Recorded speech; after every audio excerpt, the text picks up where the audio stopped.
What is up, gang? Vince the Prince back here again for another live Falcons versus Rams. Obviously, I am a Seahawks fan, so I am looking for the Rams to lose just because. Obviously, right now they will stay at either the 7th or 6th seed. If they lose, that means, the 6th or 5th seed. If they lose tonight or if they lose a game next week, they will drop and 100% get the 6th seed.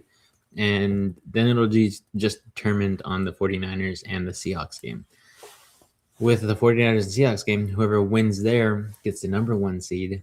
Whoever loses gets the 5th seed. So the NFC West is basically ruling out what this playoff bracket is going to be like for the NFC side. So everything pretty much runs through the NFC West, no matter what. No matter what, the NFC West will determine who is the number 1 seed. So should be a really good way for all this to play out. Brandon is here. What's up, Brandon? How you doing?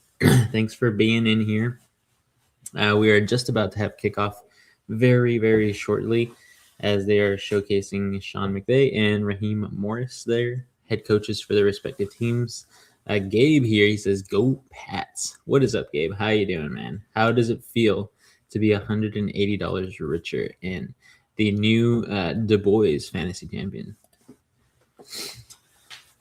Alrighty, so it looks like the Falcons will get the ball first, and yeah, Brandon says they just kicked off for me. Yeah, so it looks like a pretty good kickoff there. They may have ripped this ball out if his knee was not down. Brandon said I could have beat him in the championship. I don't know, man. You didn't win the championship you're in right now, but maybe. But let's see. It looks like the Falcons will keep this ball. I think a Falcons player did recover either way when that ball was ripped out.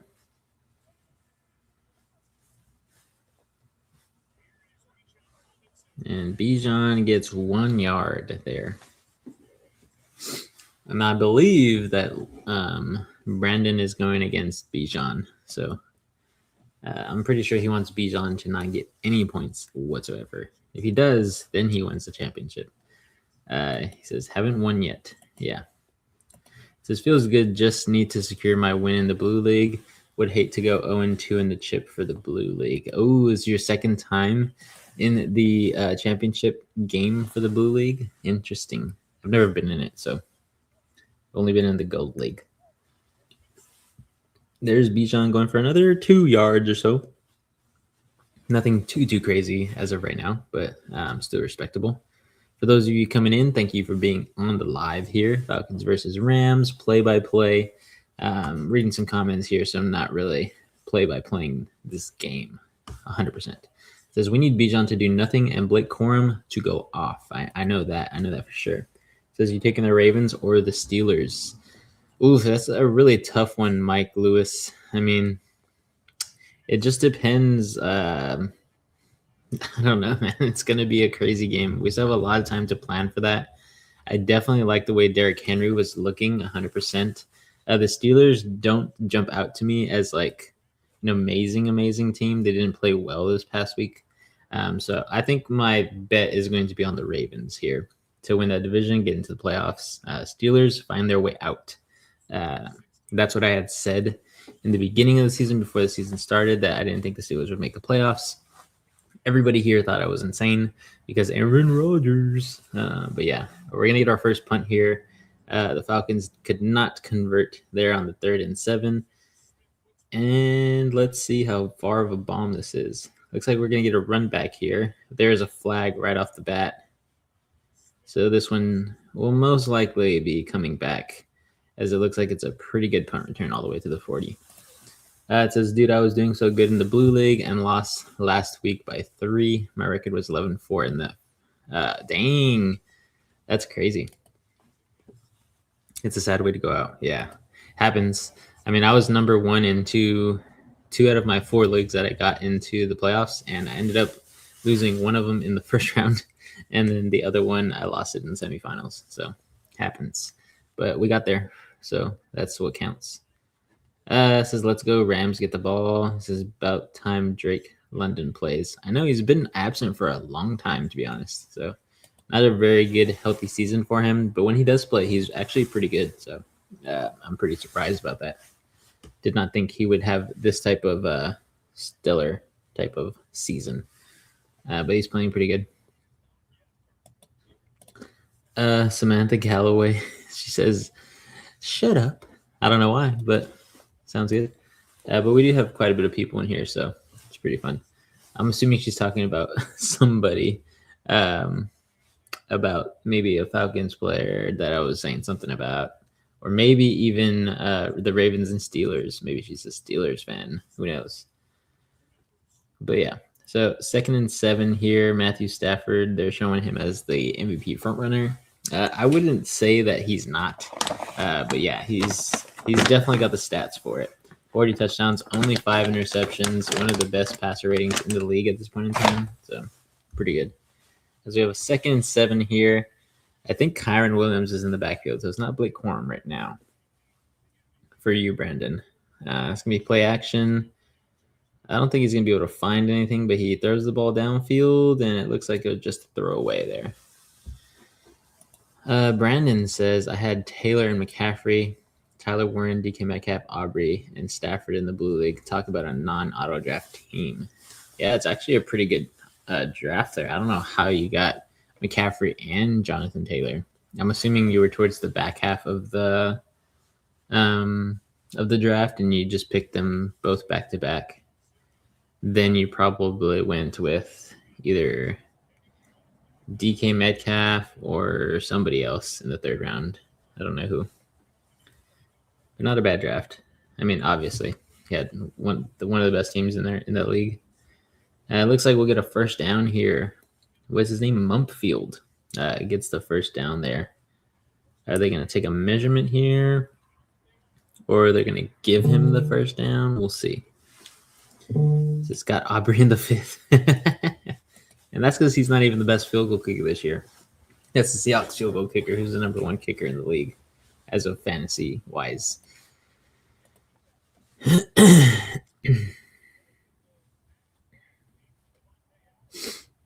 All right, so Raheem Morris is challenging this, saying that he did not either catch the ball or get the first down here. Yeah, I don't think he did get the first down. His knee is down right there, exactly at the 15, and they needed to get to the 15 and a half or close to the 16. Says JK, I don't see anyone else's comments. Oh, you're good. I don't know. There was somebody that commented on the, what's it called? On the phone layout. There's 2 layouts here. So it's like the computer layout where you can see everything. And then on the computer layout, you can only see this much of me. So can't really move too far. If not, I'm out of the picture. So, but yeah. So anyways, other than fantasy football, what are you guys thinking of this NFL season? I mean, Brandon, you're a Texans fan. Let me know what you think about them. Do you think they're going to the Super Bowl? One of the best defenses in the league, arguably the best. It looks like the Rams will punt the ball here on 4th and 1. So not a fake. Punting it as far deep as he can. Gets to about the 35-yard line on the opposite side of the field. So not bad. But Gabe, also, you are a Patriots fan. Let me know what you think the Patriots will do. Do you think they go far in this playoffs this year, or do you think they're just too young of a team? I think my Seahawks have a chance to go to the Super Bowl. I won't say it's a definite. Obviously, Sam Darnold is our weak link at this point in time, having a lot of turnovers. I believe this past game he had his 20th turnover of the season, or his 18th, 19th, or 20th. But he had a fumble and a pick for us against the Panthers. Panthers defense isn't actually that bad. They actually played pretty well. But yeah, we're still 13-3. There's a reason we are 13-3. We just pull out games, and we have one of the best defenses in the league. Says, I'm glad the Texans got the 9th win in a row. I think they honestly will go to the Super Bowl.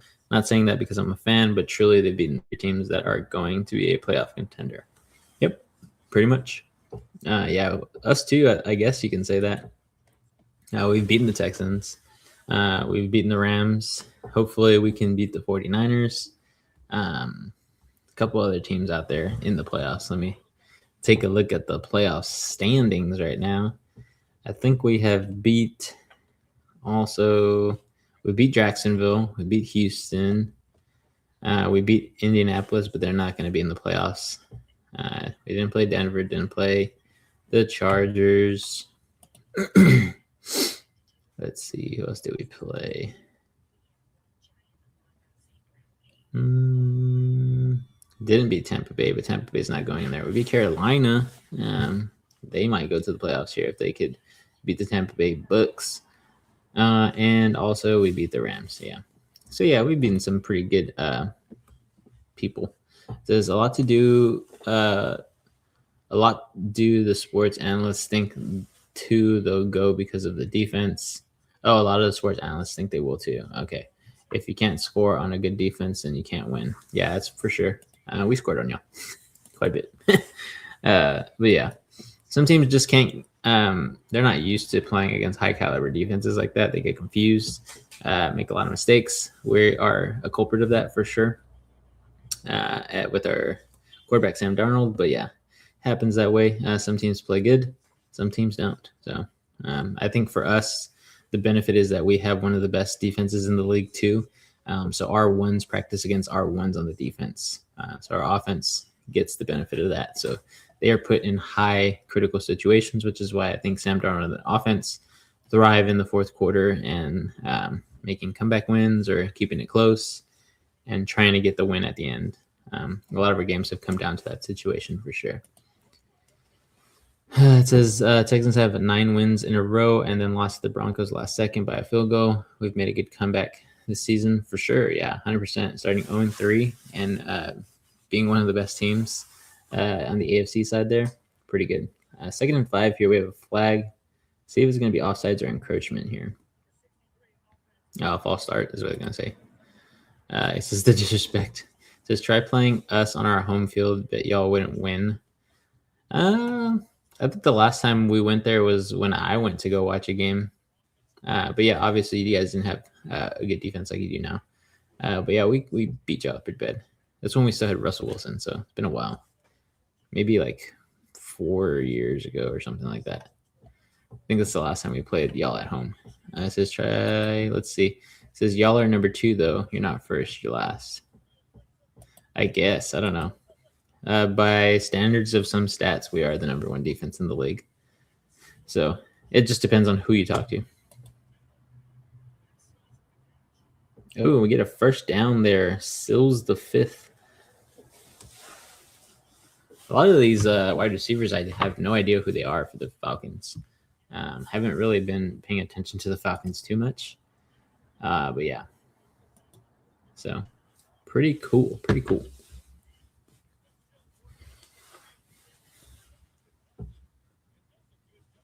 But yeah, honestly, I hope it would be really cool to see the Falcons beat the Rams here.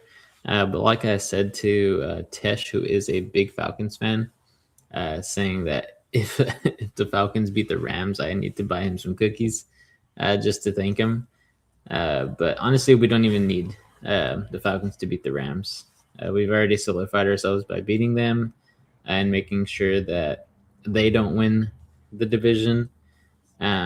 And just beating them in itself is a whole big accolade for us because they are considered one of the best teams, if not the best team in the NFL because of Matthew Stafford and that offense. So It looks like Kirk Cousins is getting a lot of pressure on him already early into this game. It's not even been 5 minutes, and he's already been pressured 3 or 4 times. So let's see what they do here. Bijan in motion. Looks like they'll hand it off to Algier is what it looks like. Get about 2 yards. So nothing too crazy there on the stretch play. It'll be 3rd and 8 already. So we could see back-to-back 3 and outs here. So should be fun. It says we've beaten San Francisco, Buffalo, and the Chargers. They're 3 playoff contenders. Yeah, I would say so. It says let's go Algier. As long as it's not Bijan, right? But yeah, I mean, obviously I've already said who we've beaten also. So San Francisco, hopefully the Rams, we've already beaten them. So a lot of people can say they beat who and what and all that stuff, but it just depends on when you play them. I believe you guys played the 49ers when they were extremely injured. Not to knock on them because San Francisco is still a great team. It says, I want to Seahawks and Texans Super Bowl. That'd be fire. I wouldn't mind that at all. That'd be great. I mean, the Seahawks are my favorite team. Texans are my favorite Texas NFL team. So I would not mind it whatsoever to see that happen. Would definitely be cool to see 2 of the top defenses in the league face off in the Super Bowl. I don't think we've ever really seen that. As we'll go to 2nd and 10 here. Tried to throw the ball to Mooney there. Could not get it. Says I feel like that'd be a good money grabber. Yeah, for sure. Definitely, I don't think would be a high-scoring game. So maybe not too many people would be happy about that as people in the Super Bowl or people who watch the Super Bowl like to be entertained with high-octane offense. I think we are some of the people that don't really care about that too much. We like defense, but obviously you don't want to see a game in the Super Bowl that goes like 6-3 or something like that. But you want to see some good football on both sides of the ball. Robinson gets about 7 yards there or something like that. 6 yards. 3rd and 2 now. Brandon says, I honestly like low scoring back and forth games. I think college are in the blowouts for me. Yeah, college can get pretty crazy. But college is a different level because there's a lot of young kids. Looks like Sills the 5th again there. 1st and goal now as the Falcons are in the red zone. But yeah, definitely you've seen a lot of blowouts in college just because of the talent discrepancy. Some of these teams are like Power 5 football teams, and then they play up against a team that they probably shouldn't be playing up against just to like pad their schedule. You end up seeing something like 70-7 is a score that I saw this past year. So it gets pretty wild for sure. I will say that. And Bijan gets all the way down to about the 2.5 yard line. So 2nd and goal now. Let's see if they give the rock here to Bijan. Inside the 5. But yeah, good stretch play here.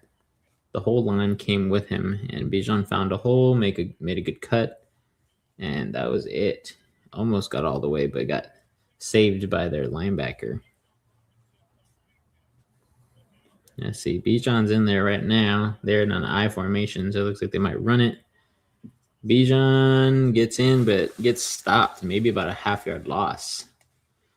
He always gets the goal line. They'll put Algier in, goalie, goal line. Yeah, I know what you meant. But yeah, so they stopped him on 2nd down, so now it's 3rd and goal. So one more shot comfortably to go for it here. If not, possibly looking at maybe 3 points only. I don't know if they're going to be super aggressive. Maybe they will since they know that they're not making the playoffs, so they have nothing to lose. So maybe they do go for it on 4th and goal here. Oh, and Bijan gets that easily there. That's crazy. It says, what if they had a goalie for football for the extra point or field goals? That'd be pretty tough because the field goals are way out there. So I don't think anybody would be able to get to the ball. Maybe on those like 50 yarders, you can put somebody there to try to hit the ball. If it is a low kick, right above the crossbar. But other than that, I think it'd be pretty tough, to be honest. So let me go ahead and update this right here. Let me update my scoreboard as the Falcons take the early lead. It's going to be 7-0.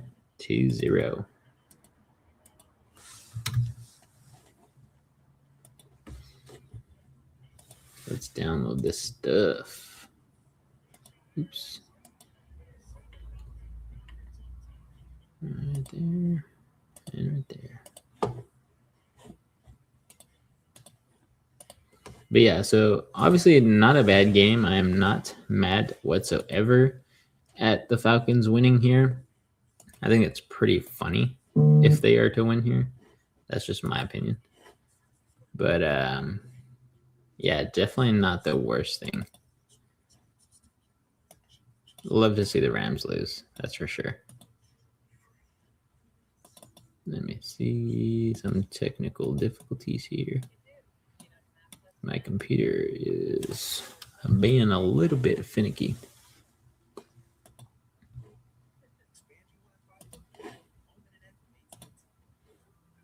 There you go. Bang, bang. Let's see. He says, of course, they give it to Bijan out of every wide receiver. Yeah, he's basically a wide receiver. He says, now I just need a 99-yard rushing touchdown from Corum. Those are always nice, obviously, but we never really get to see those too often. There's very few occasions where I've ever seen that happen. But they are cool. Let's see.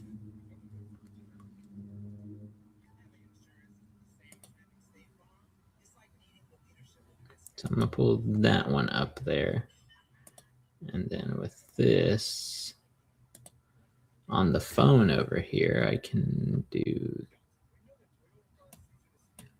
this to where it changes it. Makes it a little bit cleaner over there. Right there. Yeah. Found out how to work this thing a little bit better now.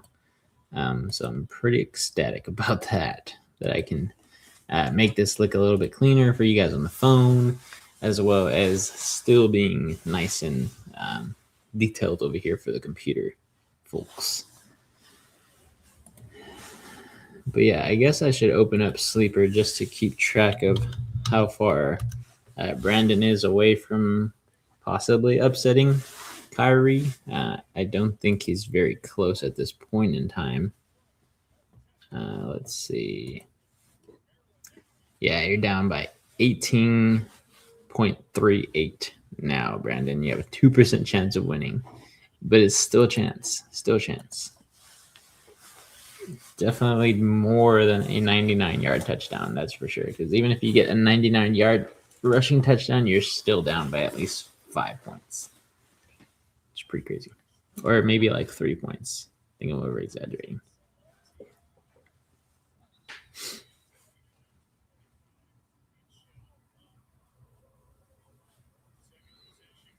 All right, so Stafford is here. 1st and 10. No run back for the kickoff at this point in time. Oh, hush. Kirk Cousins is not good whatsoever. It says Bijan contract. He might be leaving. Oh, I don't know. We'll see. I don't think he will, to be honest. I think he likes Atlanta. Not so much like the Falcons, but I think he likes Atlanta in general. Because that's the cool thing about being a star in the NFL. You're not just a football player. You're like somebody who is a part of the community, a part of the culture and stuff like that. So organizations like the Falcons will put in all their money for Bijan if they can, just to keep somebody like that. So it says that ghetto city ain't good. Yeah, but he's a part of the good parts of it, I was trying to make a change. So sometimes people stick around in areas that are not stereotypically the best or categorically the best, but they still do it. Let's see. Oh, what a pass, but cannot hold on to it. 3rd and 10 now. Crazy. Looks like he's just a little bit off with his guys right now. He says it's beautiful for culture, but the crime ruins it. Yeah, for sure. But that's everywhere. Even where I live in San Antonio, there's a lot of crime. I think we have a great culture here in San Antonio. A bunch of foodies, a bunch of attractions to go to. Nothing over the top or anything like that, but definitely a lot to do. I've lived here for 5 years and still haven't done even 50% of the stuff out in the community.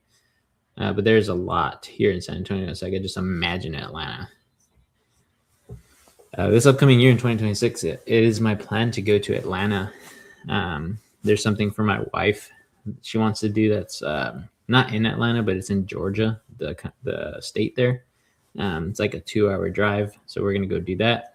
And I want to go to Atlanta to go ahead and, what's it called? Go to I think it's the biggest aquarium in the United States. And I want to go swim with all the sea creatures in there. There's like a big old tank that's like a couple 100,000 gallons, if not close to 1 million gallons or something like that. And you can go swim with them, scuba dive with them. It's pretty cool. That's something I want to do. It says there are a lot of fat people in San Antonio. I think there's a lot of fat people in Texas in general. But yes, San Antonio does have quite a bit of a obese population. So yeah. Let's see. He says, I've been once. It's nice. Oh, you went to the aquarium there in Atlanta? Yeah, I really want to go. I've seen some videos about it, mostly about that big, massive tank and stuff like that. I'm trying not to spoil too much of it because I want to enjoy it. But I heard it's like an all-day thing that you can be there all day and kind of just enjoy everything. It says, I've been to Falcons Stadium also. Oh, okay. The new one? So their new Mercedes-Benz Stadium.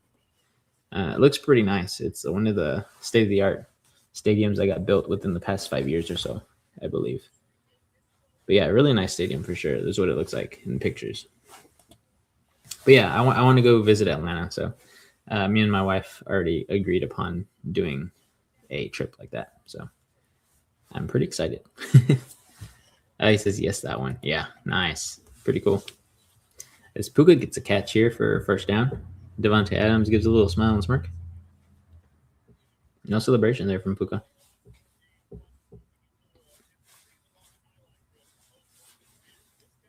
Oh yeah, just a good catch. Really good catch. Contested and everything.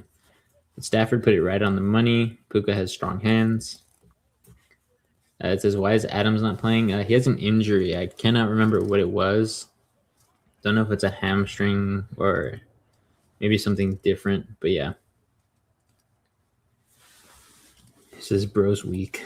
I don't know, man. I've heard Puka is one of the strongest players in the NFL, like for his size. There was Blake Corum. Blake Corum got the ball. Maybe about 3 yards. He got you 0.3 points so far there. Says Corum, let's go. This is they're keeping him in. Hopefully they pass him the ball then for your sake. But yeah, he's still there in the huddle.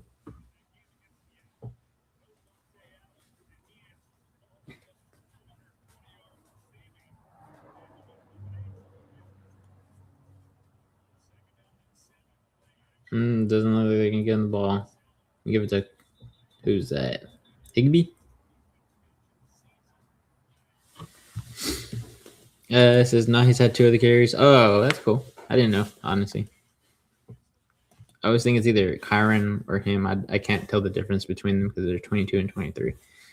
Their numbers, so you can only see so much of their number. It says a touchdown by him this drive will keep me alive somewhat. Yeah, you definitely need a touchdown from him. Being down by 18 points or so. Looks like we're going to get a personal foul there. Yeah, hands to the face. On Puka.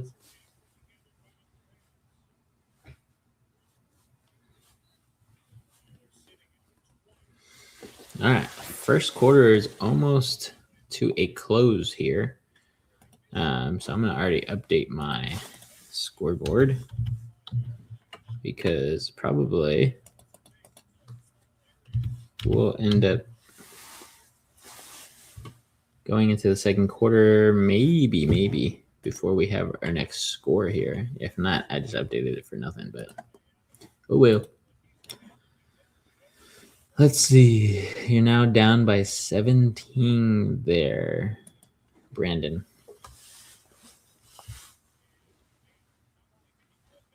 It says touchdown, Corum. Don't spoil it if you're not joshing around here. So let's see what happens. 2nd and 5. Corum, it does look like it's Corum back there, so we'll see. Nothing to Corum. They're going to get a throwaway there. 3rd and 5. Bum, bum, bum, bum, bum. So we may just only get 3 points here from the Rams, which would be pretty crazy. 3rd and 5. Let's see what they do. Will they be aggressive here with something to lose for the Rams? Obviously, they've already clinched a playoff spot, but this is basically for playoff seeding. So they're either playing for the 5th position or they are losing for the 6th position. It looks like they'll get 4th and 1 here.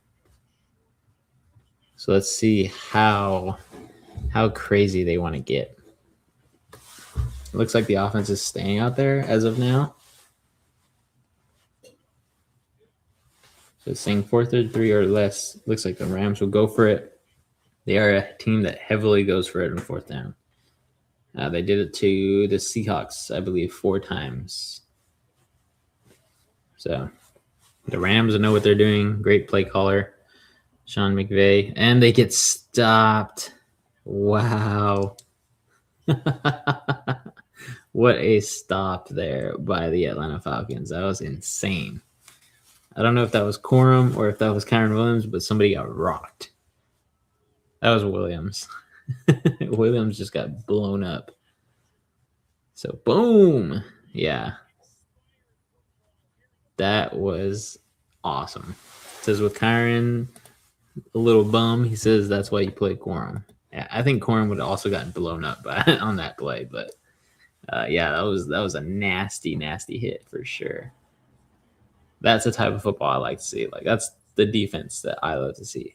Heavy hitting, game changing, like big play type of things, tackles for loss, sacks, all that stuff. Just love to see it. But yeah, that was pretty nice. I'm not gonna lie. Very nice indeed. Let's see. Yeah, so let's look here at some of the scores. Actually, let me see if I can pull this up here. Let's just do that. Let me pull up some of these scores here.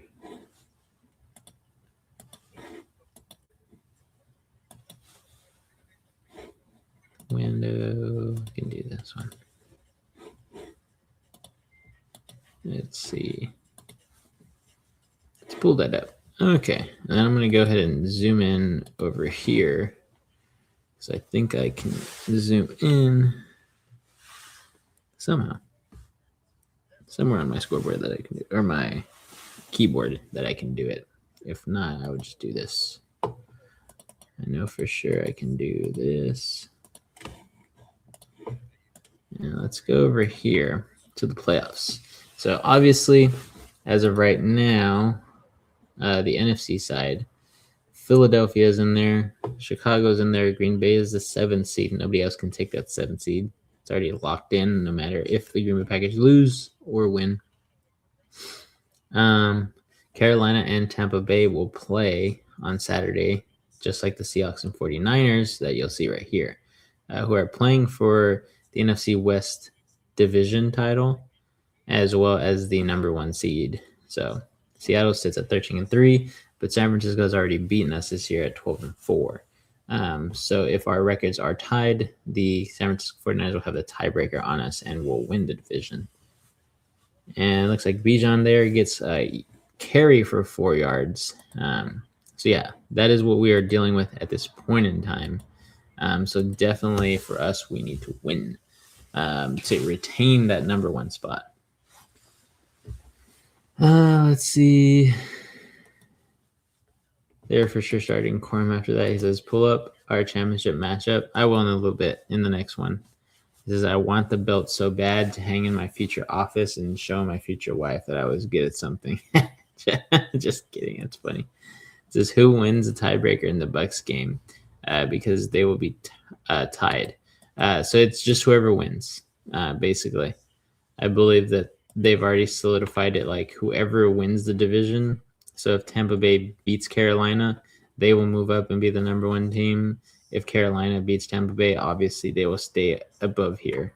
But basically the way the standings are there for Carolina and Tampa Bay. Sorry, I'm not even showing it. Basically how it is there, they will for sure, whoever wins the NFC South.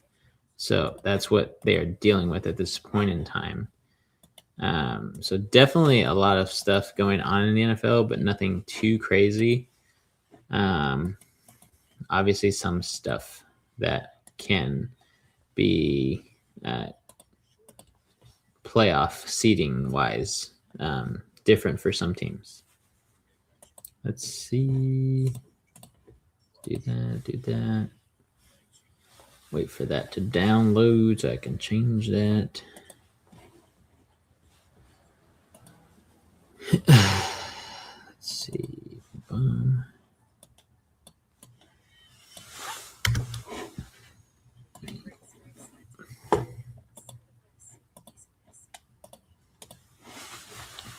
But yeah, so commercials, your favorite, Brandon, your favorite.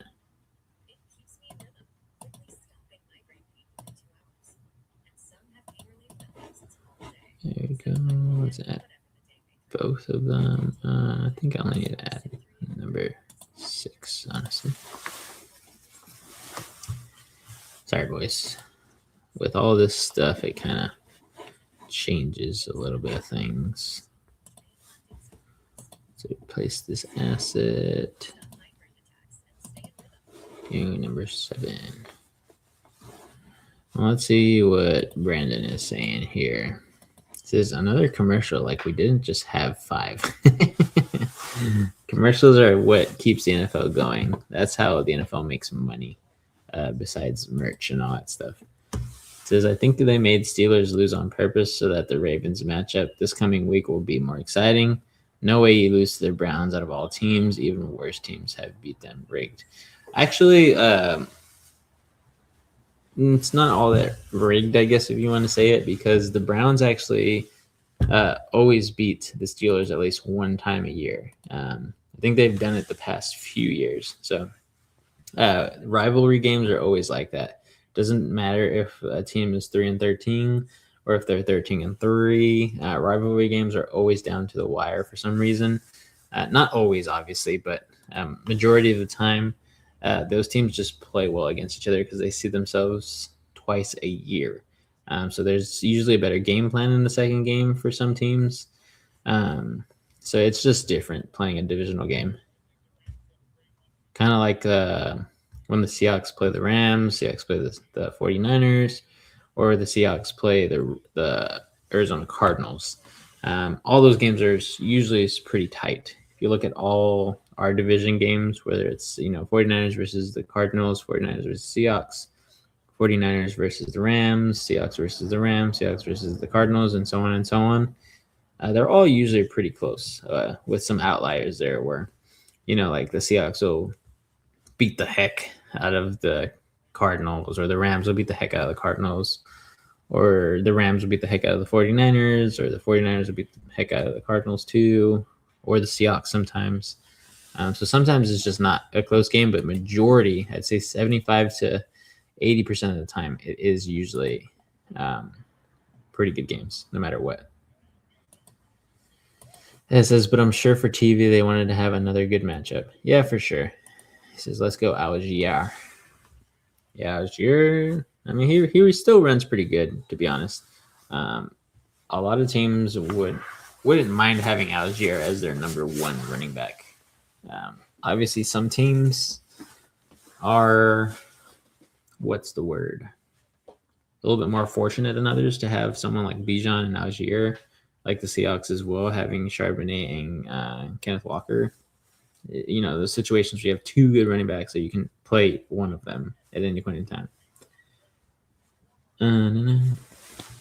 He says that's what they were just saying. Oh, yeah, like divisional games or but having two good running backs. Either way, yeah.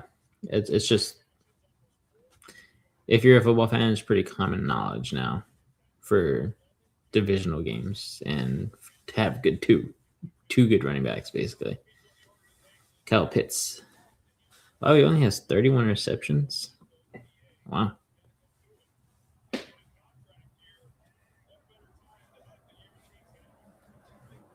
Let's see. 3rd and 2 here. Kirk Cousins gets the ball there to Drake London. Drake London gets smashed.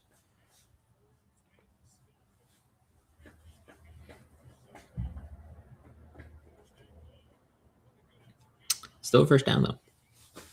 Even though he got absolutely demolished on that play by Forbes.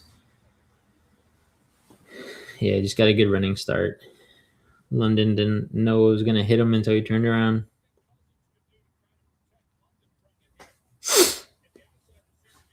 Alrighty, let's see. 1st and 10 here. Kirk Cousins is actually playing decently well. 7 of 10, 67 yards, a touchdown. Obviously, Bijan is a good contributor to that with a touchdown and a couple of catches.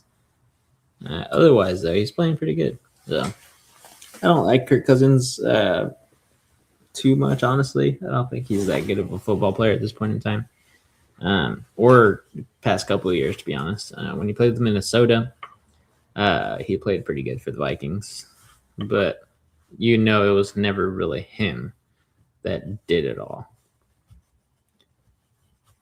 But yeah, same thing for Sam Darnold. I mean, Sam Darnold isn't like a top 10 quarterback as of skill-wise or skill set, but he is a good system quarterback in the way we run our system there. We are a run-first team with play action, and Sam Darnold plays really well with play action, especially when he gets the O-line to block for him. Right now we have Charles Cross, our left tackle, who's out, so we've had a lot of movement on our O-line.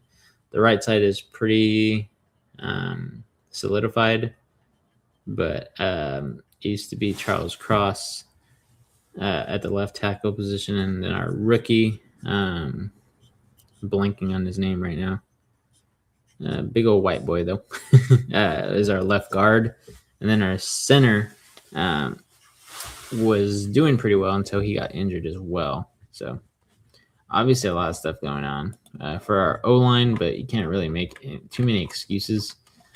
We're still playing good, still winning games, so you love to kind of see it.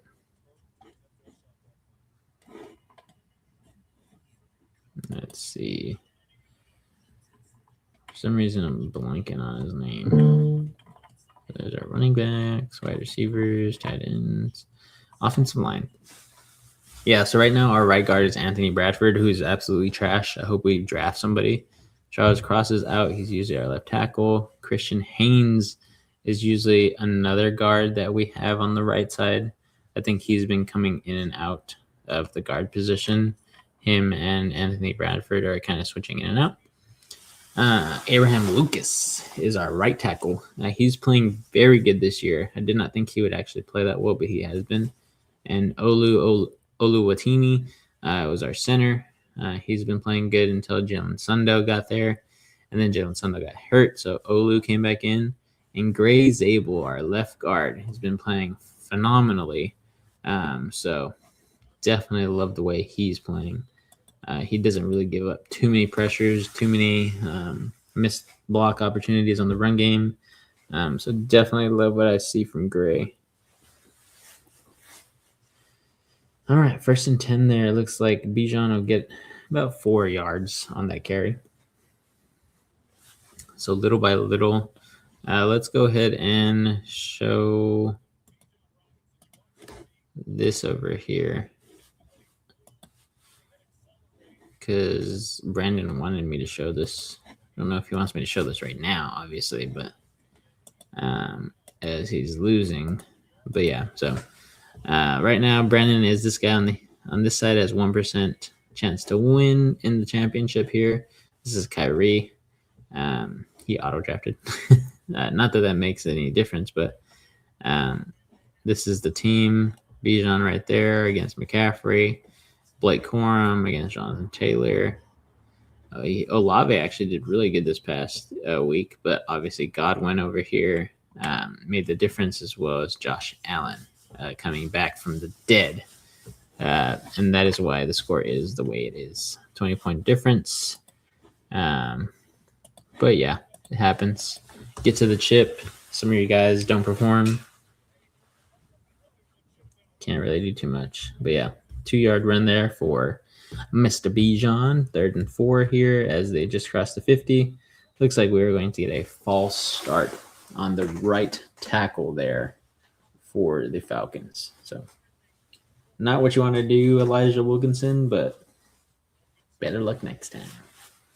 Let's see. Is he planning next year since he auto-drafted? Oh, is he playing next year since he auto-drafted? He says, y'all said he is kicked out because he did that. I don't know. It's up to AJ. AJ's the commissioner of that league. Obviously, we didn't want anybody auto-drafting whatsoever just because it takes away from, your knowledge of football and who you would draft. Even though you'll say, I would have drafted those guys for sure. It doesn't always work that way. So we'll see. I don't know.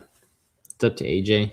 If he wins the championship, I don't think AJ will not get him a belt, but I'm not 100% sure. So definitely an AJ question to ask as he runs those NSP leagues.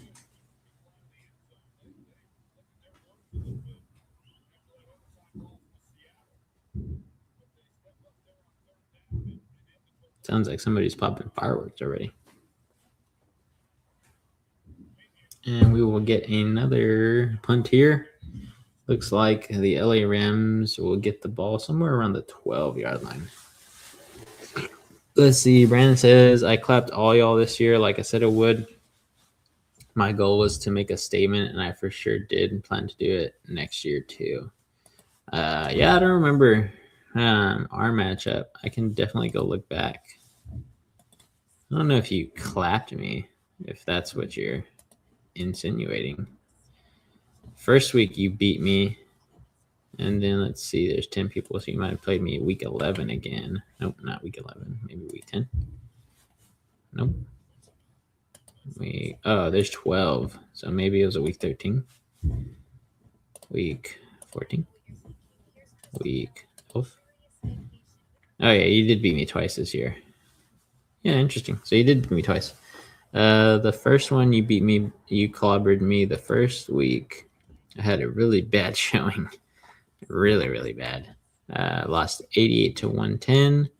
And then in week 12, when I had a bunch of bye weeks, I think. I don't know. My team changed a whole bunch. Yeah, I had Jamar Chase out.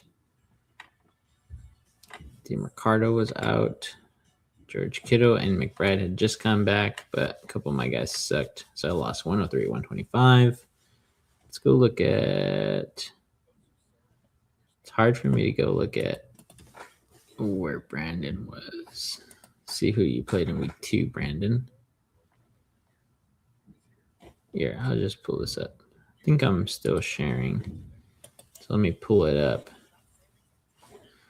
It says, I don't want to make excuses and say it's not fair, especially since he got the greatest team of all time somehow by auto drafting.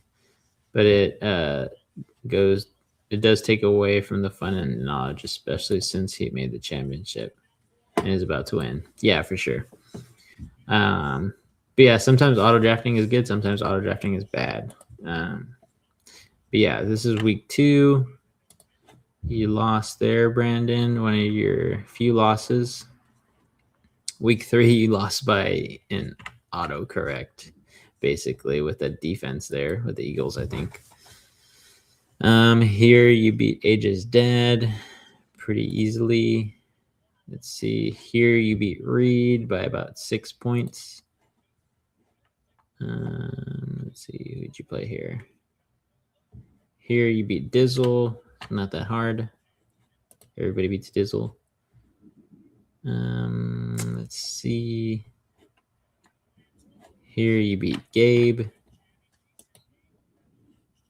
Let's see. Who else did you beat here? Here you beat Tesh, Bulls mascot. Let's see. You should have won a lot of these games. Here you lost to Kyrie by 6. And week 10, you should have played Reed or AJ, I believe. No, you lost to Big Money Joe that week. I think you're okay with that, though. Here you beat AJ. AJ really had a bad year. Week 12, you beat me. Week 13, you beat Ian. Week 14, let's see, who'd you play? AJ, maybe? Yeah, right here. No, you played Reed's brother, Sam. Beat him by a couple points after he beat you earlier the year. And see where you're at. Oh, this is the bye week. Wow, we got a pick 6 here. I love it. I just love to see it. Let me take that off. Got to change my scoreboard now. That's awesome. Interception by Matthew Stafford. So yeah, love to see that, to be honest. It's amazing. So let me update my scoreboard over here. It's going to be 14-2-0. Go Falcons.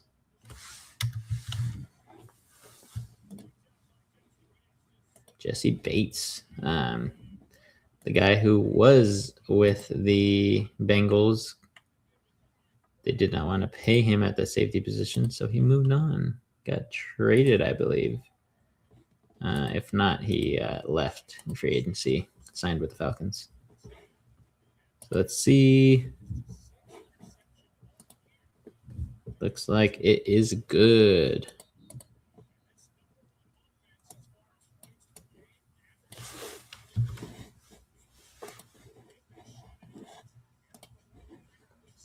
And let's go ahead and change the scoreboard.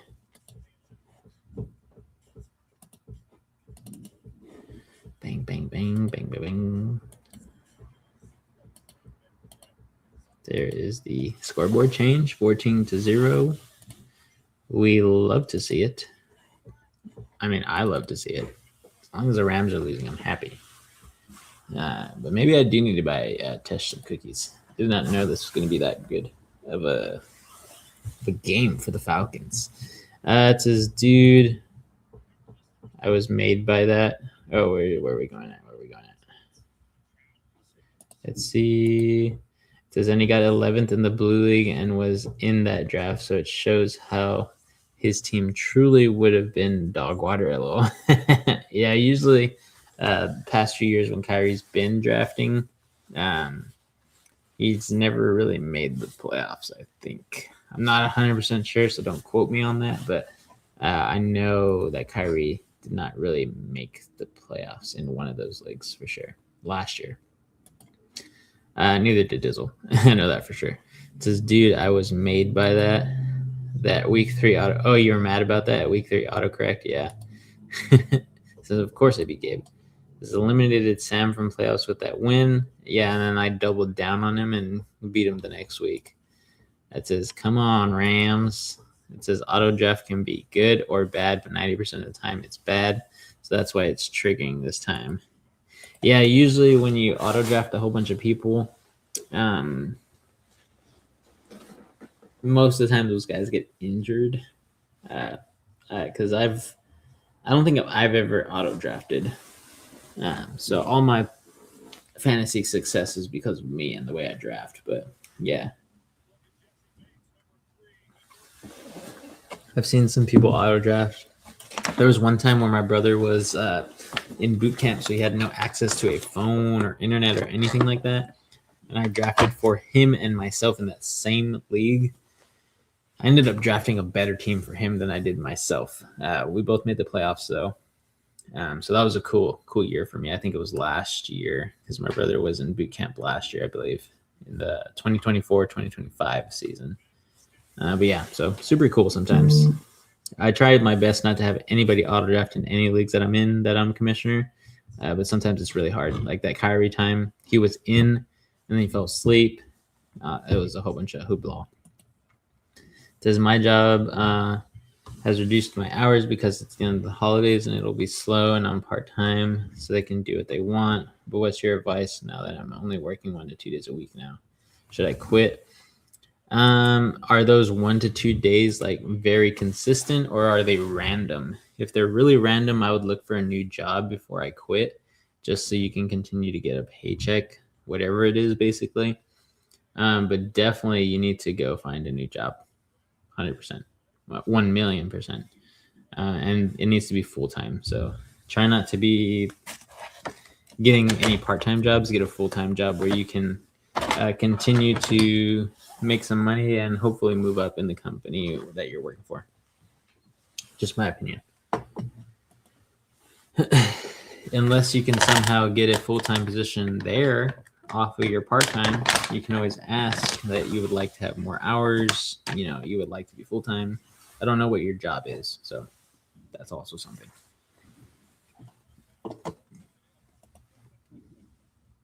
It says, I just hate applying for jobs online because they take forever to reply back as well or aren't hiring. Yeah, just depends on where you're applying.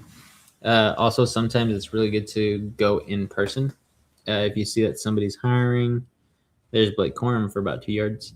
You see if somebody's hiring, sometimes that's a good way to kind of go introduce yourself person to person, stuff like that.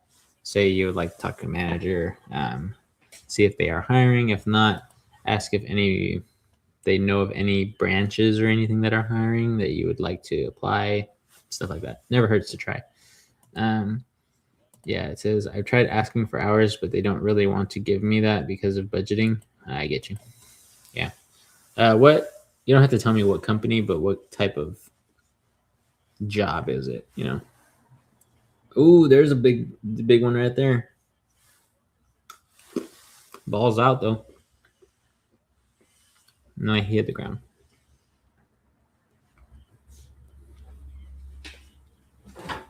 What a good catch. Number 18.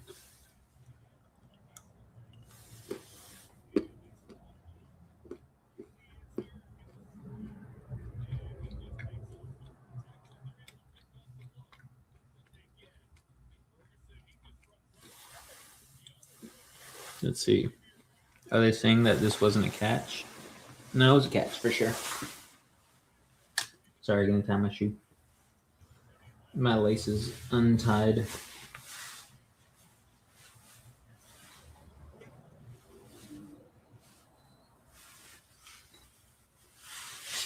There you go. It says, and I work at Academy. Oh, okay. Cool. Yeah, there's definitely a lot of other sales jobs or, big name brand jobs that I'm pretty sure are hiring. I don't know if you're open to working like night shifts somewhere or something like that. I know HEB is usually always hiring for stalkers.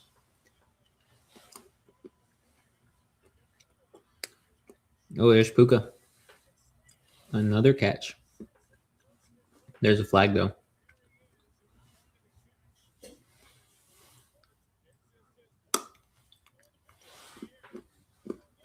They might bring it back.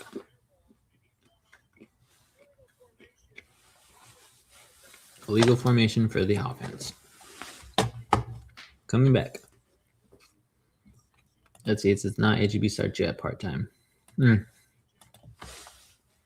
Yeah, I think HEB is like one of the bigger companies where they're usually fully employed all the time. So, yeah, I could see that.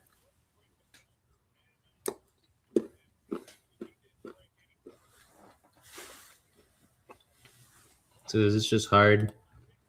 Nowadays, a lot of jobs start you off part-time. Yeah. I think they start off part-time because they have a lot of employees. Yeah.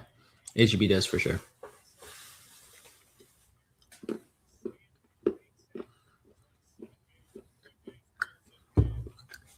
And because they don't have to give you benefits right off the bat. That's another thing. Uh-oh. Blake Corum, it looks injured. I think that's it for you, Brandon, for fantasy. Blake Corum looks like he had a knee or ankle injury.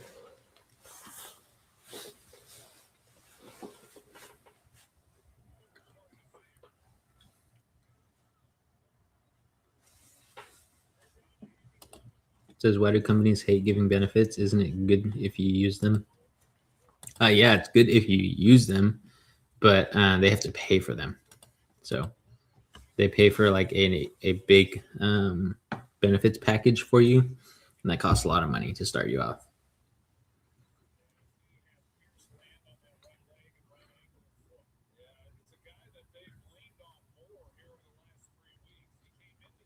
Dang, poor Blake Corum can't stay healthy, man. I mean, he stayed healthy pretty much this whole season, but 4th and 11, so looks like the Rams will punt it again. They're going to try to get them stuck at the 1, and they do. Nice. Very good punt. It says, is he hurt? Yeah, it looked like it was his ankle or something like that, or his knee. But yeah, he's on the sideline. I mean, the whole offense is now on the sideline, but he went to the sideline on 3rd down. And then the second quarter is almost done here. We have 4 minutes left. Falcons lead 14-0. Definitely a big shocker. I think I chose the Rams to win. Because I thought the Rams were going to win. But yeah.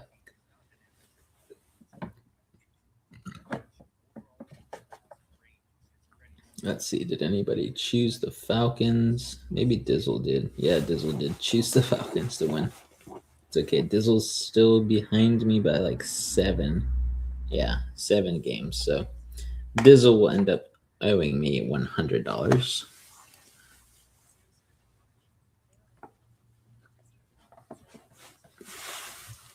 Let's see.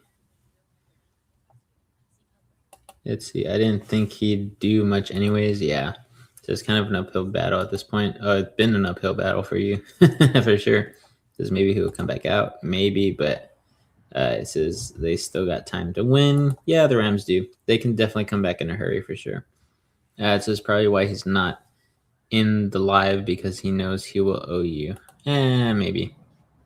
What deal did we make? Basically, in our NSP pick'ems on Sleeper. I don't know if you're in there, Brandon. I don't think you ever joined this year or last year. Basically, we pick whatever there's. If nobody's on bye, so at this point in time, there's 16 games all the time because all the bye weeks ended on week 14, I believe, week 15. But yeah, basically, we pick each team, one team in each matchup who we think is going to win against the spread. So for this game, the Rams were favored to win by at least 9 points. So I selected the Rams because I thought they were going to beat the Falcons by 9 points at least, but they're getting beat by 9 points. So in this case, Dizzle chose the Falcons to cover by 9. So even if they lost by 8 points, they would still cover because they were within that 9-point threshold or whatever. Basically, we do that for every single game, and every single like point system is different. So like for the Seahawks, they wanted us to win by 8 against the Panthers. We did. So with the 49ers, they wanted them to win by 2, and they did. So basically, all those teams covered. So we do that for every single game and throughout the entire season. And I've guessed correct on 121 games so far, and Dizzle's selected correctly on 114 games so far. So I'm 7 ahead of him. even with this, what's it called? With this one, if he gets it correct. So that's why. That's why he will owe me $100 because I am beating him so far. It says BRB, stay on the live. I just have to use the restroom real quick. I'll be back. No problem. You good, man? Thanks for being here for sure. Says I'm not in there. I want to next year though. Yeah, we usually send the link, so I'll wait till you come back. Is it if you're first in the pick'ems, you get everything, or first and second get something? No. Me and Dizzle just did the bet. Usually it's just for bragging rights. We don't have any money in it. Big Money Joe wanted us to put some money in it because he's in one of them where you put, I think it's like $500 or something like that. But he's in like a big money one, like you put a lot of money down, which is pretty crazy. Quorum's going into the locker room early. So yeah, pretty bad injury maybe. He's still walking, but he might not be back this game. But yeah, so basically, there's no prize except bragging rights. Right now, Gabe is winning. And I think I'm like tied for like third or fourth, something like that.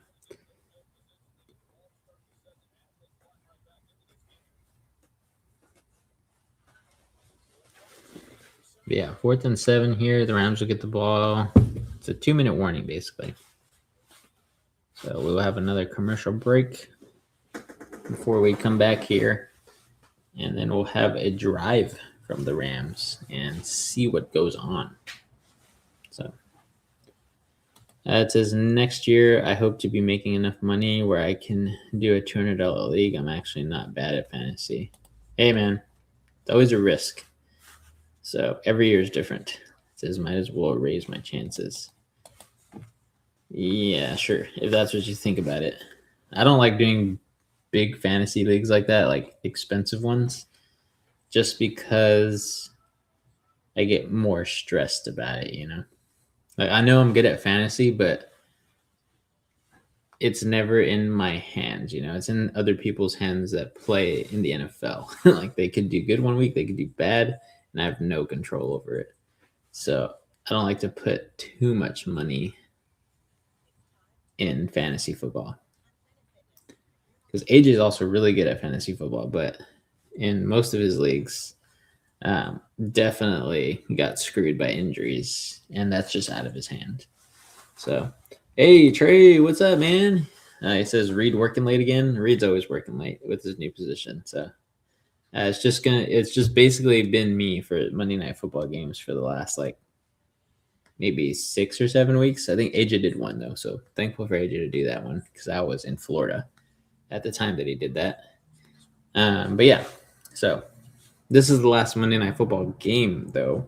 After this, there will be no more Monday Night Football games, so I will not be going live anymore for any games.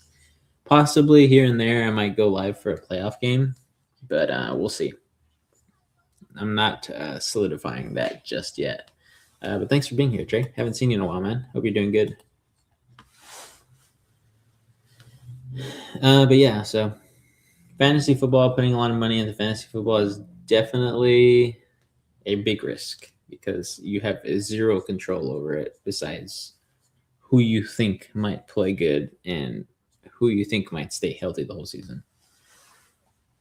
Let's see.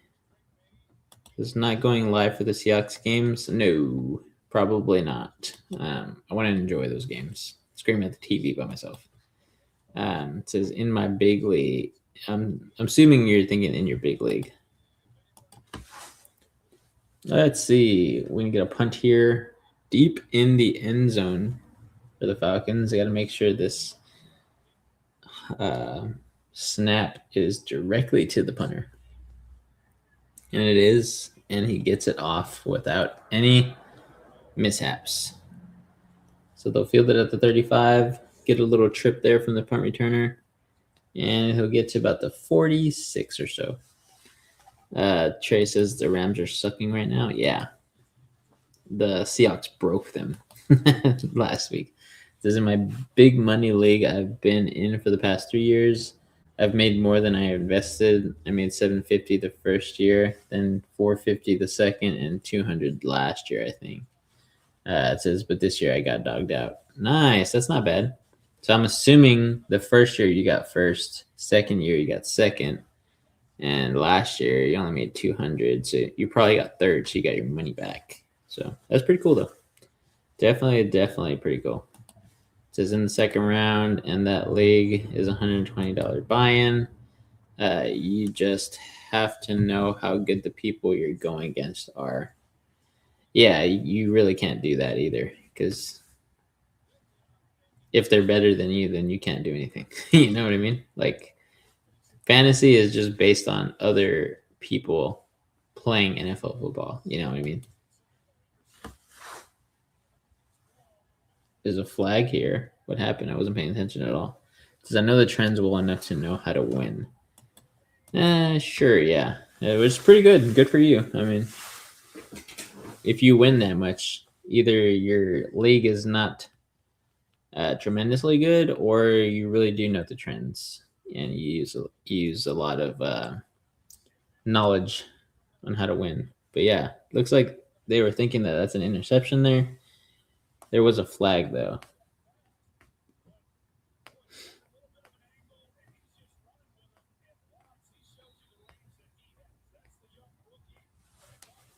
Yeah, it looks like a pick to me. So yeah, looks like the Falcons will get the ball basically in the same spot they were in before. So another interception there for Stafford. And Bijan goes for about a 93-yard touchdown here, as they will not be able to catch him. Yeah, 93-yard touchdown. Wowza. Yeah, that's icing on the cake. Looks like Kyrie will win the championship there for the gold league. And the Falcons will go up 21-0. It says that wasn't offensive PI. Yeah, it wasn't for sure. It says, nah, I got most points the third year, and most points gets $200. Oh, that's cool. It says my better, I mean, their knowledge. Oh, okay. Yeah.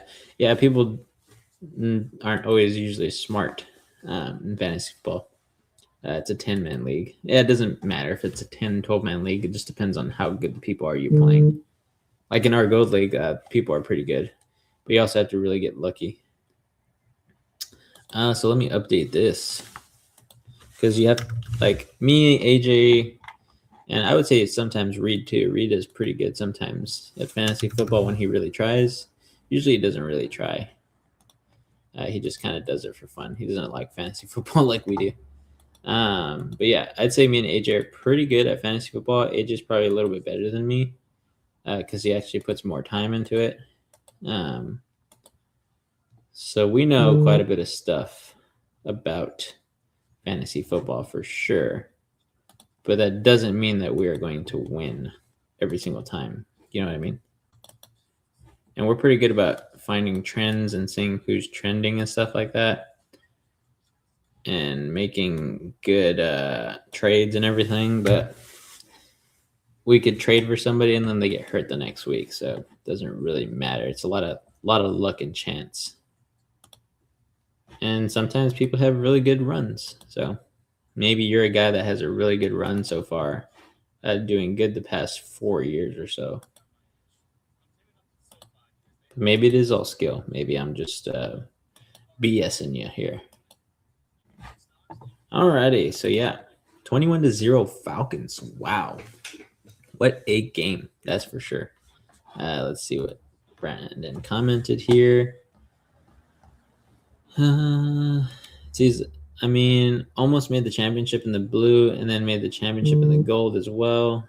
Didn't miss a playoff in any league. If that doesn't tell you anything about my skill, yeah, me too. I mean, I didn't make the championship in any of my leagues, but I made all 4 playoffs in every single league. Went to the semifinals in 2 leagues, and then lost in the semifinals. The other ones. No, wait a minute. Let's see. So In my personal league, I think I lost the first round. Dynasty, I lost the first round. My personal league lost the second round. So the semifinals. The gold league, I lost in the semifinals as well. And then in my work league, I lost in the semifinals. Yeah, so 3 leagues I lost in the semifinals. So didn't make it to the championship in any league, which sucks. But a lot of my players did not play well, which I had no control over. And yeah, so again, I'm not saying that you're not skillful in fantasy football. I think you know what you're doing.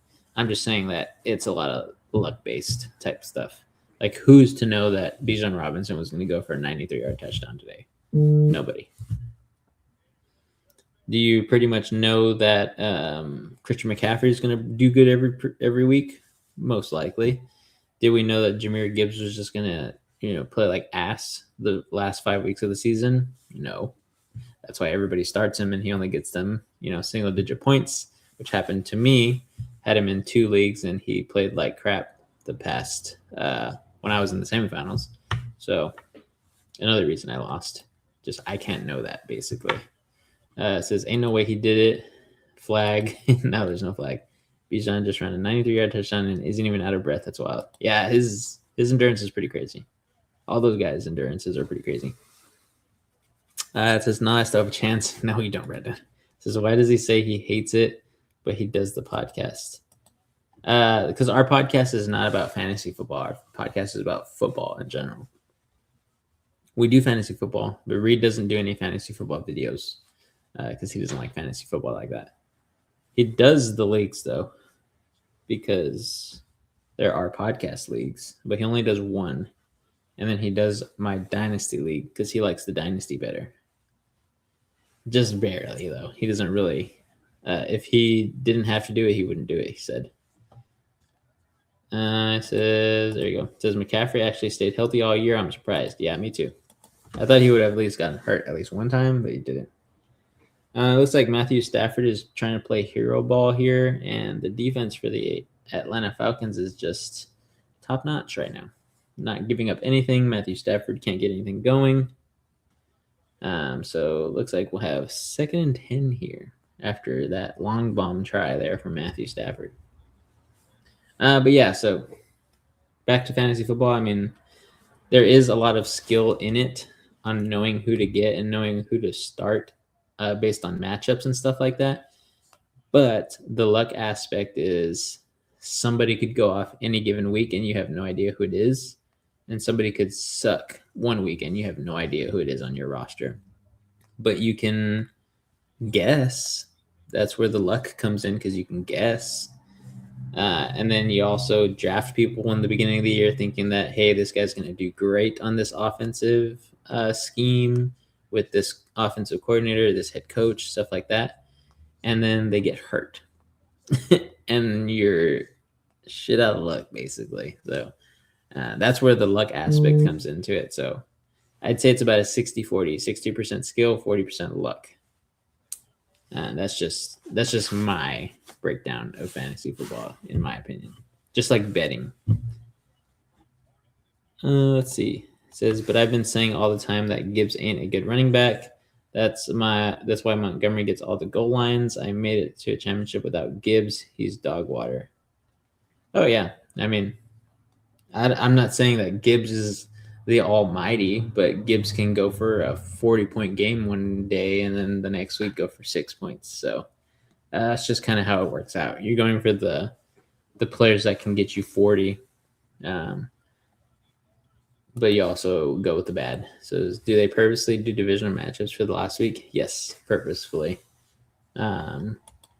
Says is it to break tiebreakers, basically? Not generally, but just the way the NFL works. They have a good idea on who they think is going to be good and who is not going to be good.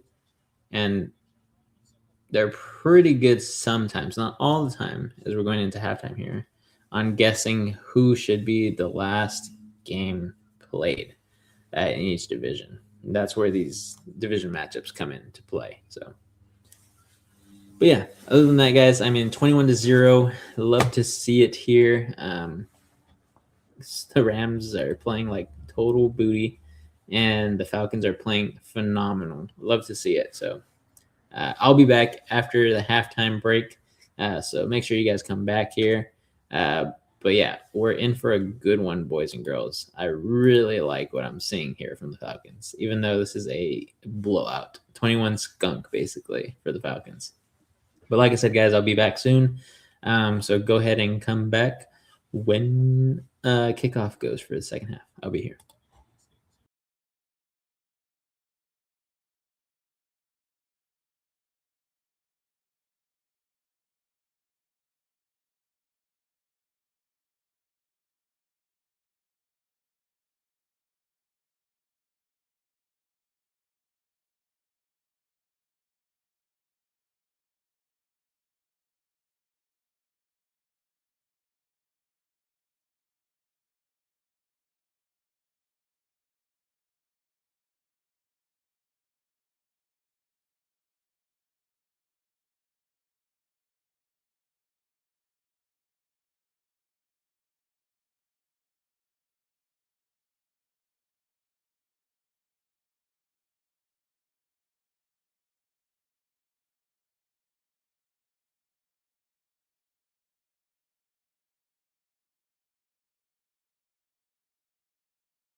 And we are back, boys and girls.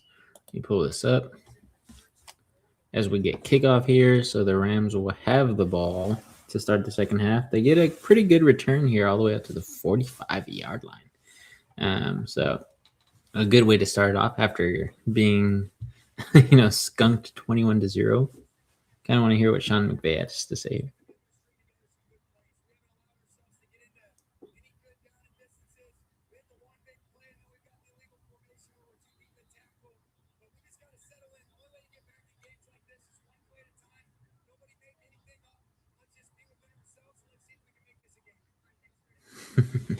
Too positive. You know he's pissed. You gotta be pissed. Oh shoot! I gotta change this quarter. So third quarter.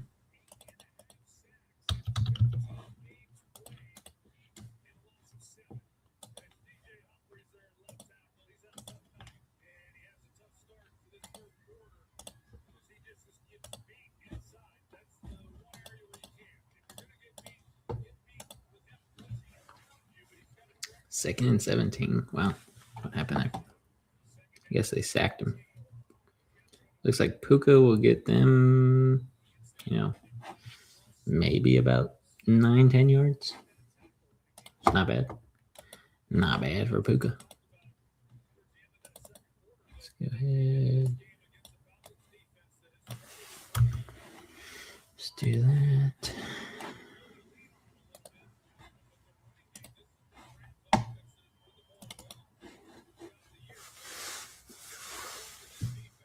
Yeah, only 26 yards for the Rams is pretty crazy.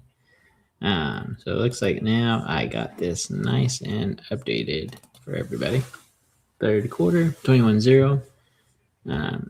Falcons stop the Rams again. So that play-by-play type of thing that Sean McVay was talking about, yeah, that ain't working.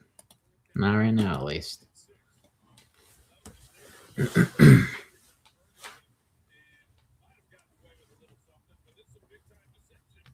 4th and 6. Still gonna go for it. They said, hey, we got nothing to lose here. So everything to win, basically.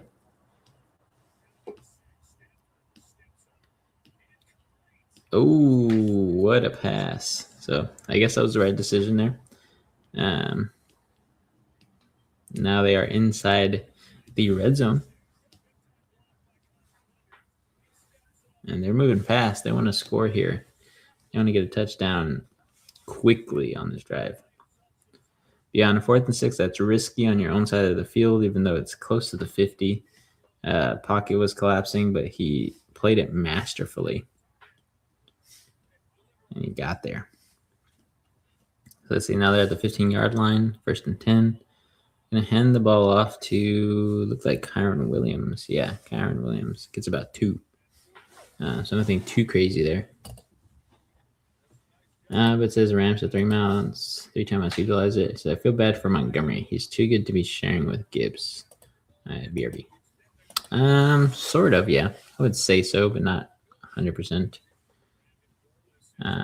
Montgomery is getting older, and that's the thing. So I think that's why they don't give him the rock. I don't think he can be a number 1 running back somewhere. He'd probably get injured because of his age. Not that the age is everything, because Derrick Henry is still doing it at the age that he is. But Montgomery, I just don't know if he can be an every down back. So I think it's good that Gibbs is there, splitting like 60-40 or 70-30 now, I would say, probably, with Montgomery. Probably ends up benefiting him and having a longer career, to be honest.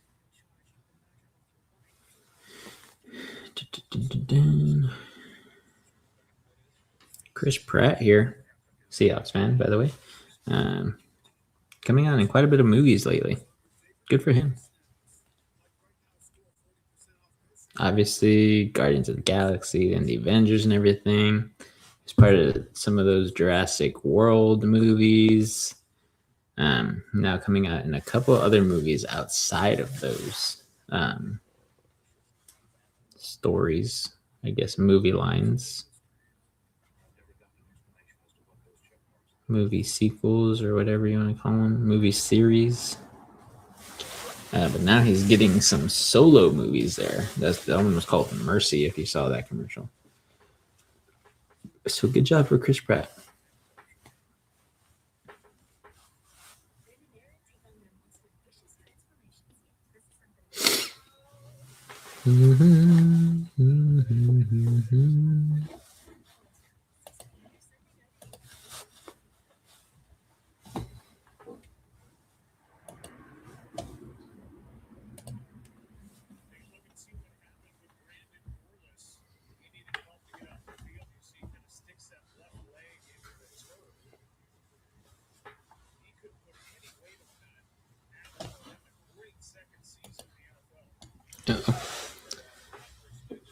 Like Blake Coleman was warming up, but I don't know if he's going to play.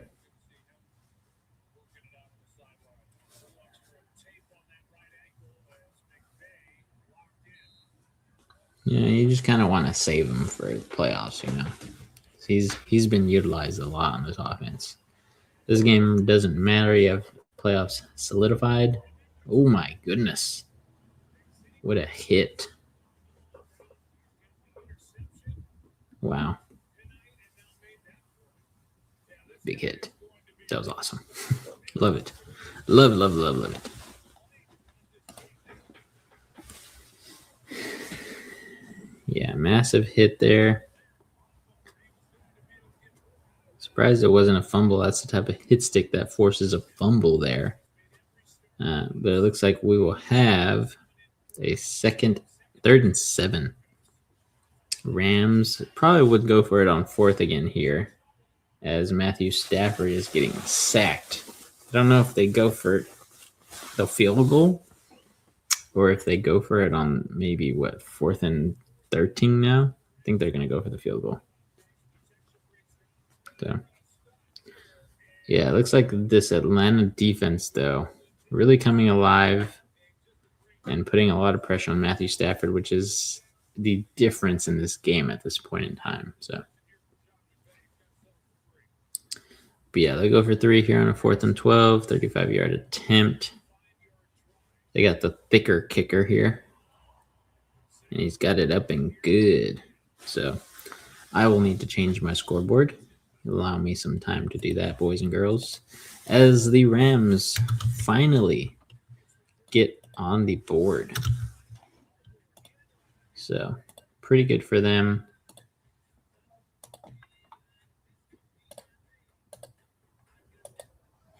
It's right there. Get that off. Go over here.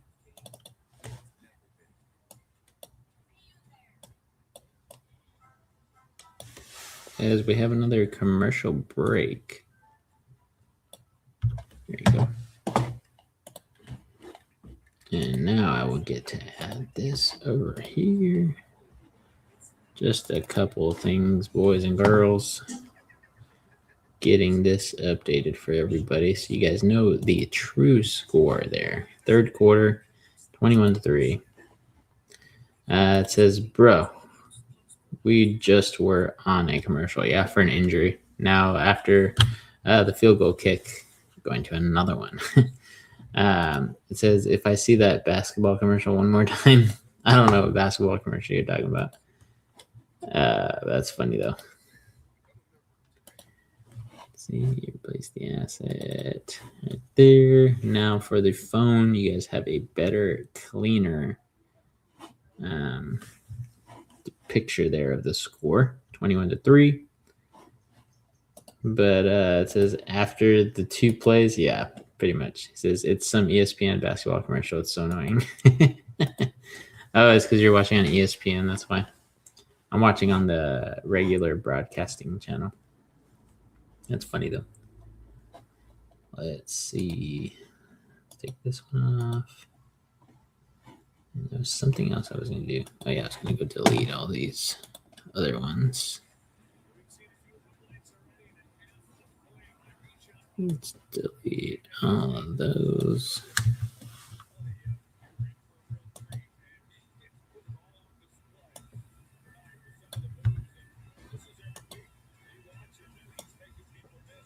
See, do that.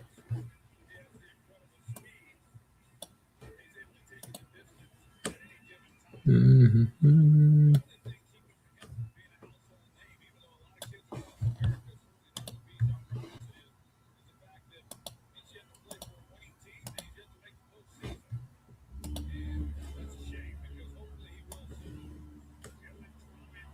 Get all of these. There you go. Looks like the Falcons will have the ball here. I can probably delete all of these. Right there.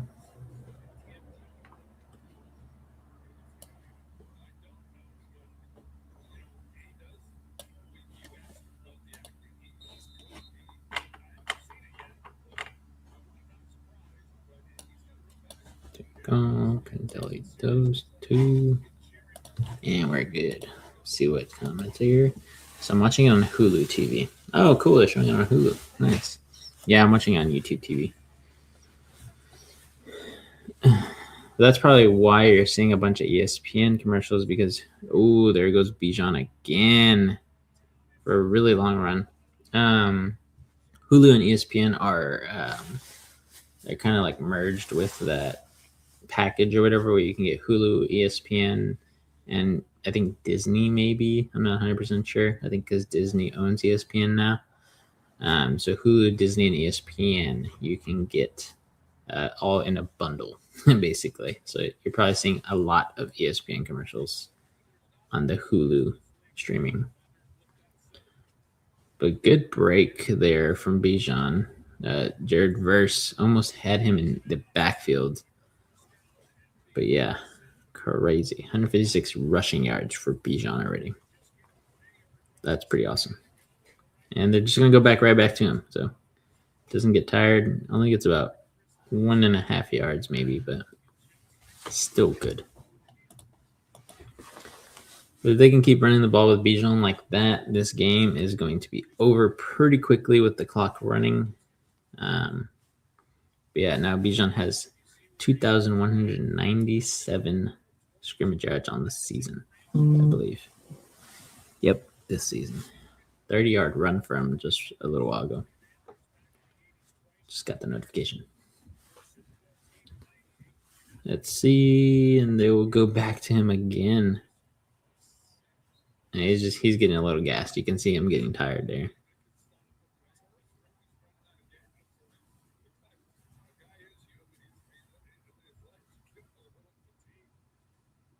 Yeah, it looked like he tripped a little bit there, tried to cheek out some people, and then he kind of died a little bit there.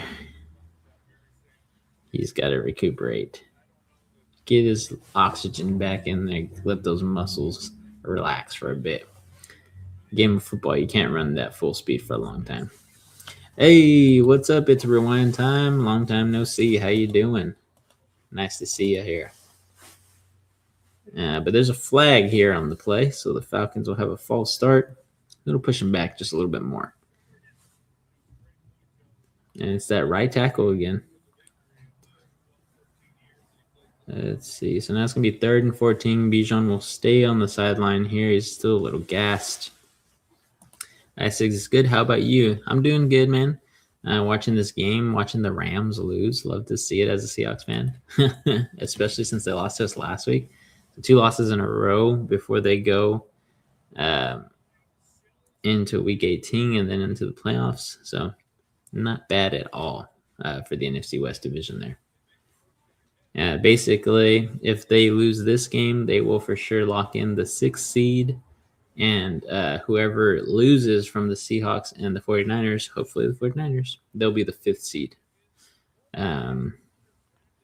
Yeah, that's how it'll shake out with the loss here from the Rams. But it looks like we're going to get about a 50, what is that, 55, 57-yard field goal try here.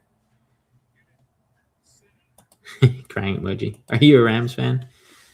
56-yard attempt here, so I was pretty close. Middled it pretty well. This one looks like it's got the leg and it goes through. Wow.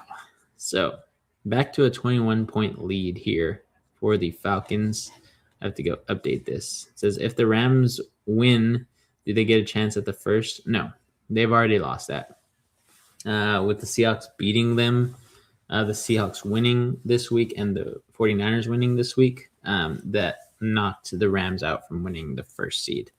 The Rams needed the 49ers, the Seahawks, and the Bears at least to lose one game in week 17 or week 18. Since both the Seahawks and the 49ers won in week 17, they play each other in week 18, so only one team can lose. So that means only the Bears and or the Seahawks or 49ers lost a game. So not all three, only 2 out of the 3. So that means the Rams have 0 chance to get the first seed. So they are basically fighting for either the 5th seed or the 6th seed. If the Rams win out, they can get the 6th seed, but they will get the 6th seed. So they win this game in week 18, they will get the 6th seed or 5th seed. Sorry, my bad. They will get the 5th seed if they win out because Seahawks or 49ers will lose.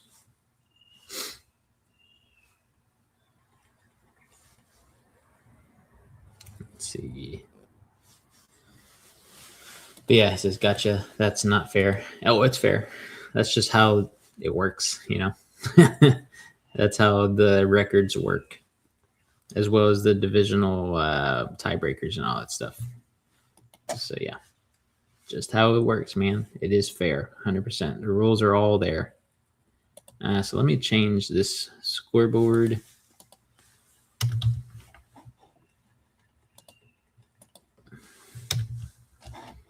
If you lose, you lose, you know. That's the name of the game. If you don't win enough games, you don't get the first seed.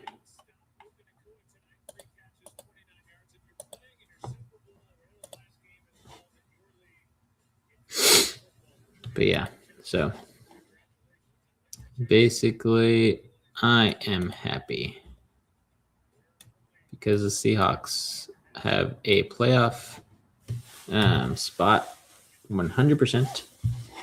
So yeah, pretty happy about that. Can't be mad at it. That's 100% sure. Let's see. Add this. And add this. And we get a kickoff here. Looks like it'll be a touchback. So the Rams will get it at the 35, 24-3 here. A pretty good game, even though it is a 21-point difference. Still a really good game, in my opinion. So can't be mad at it. It is what it is.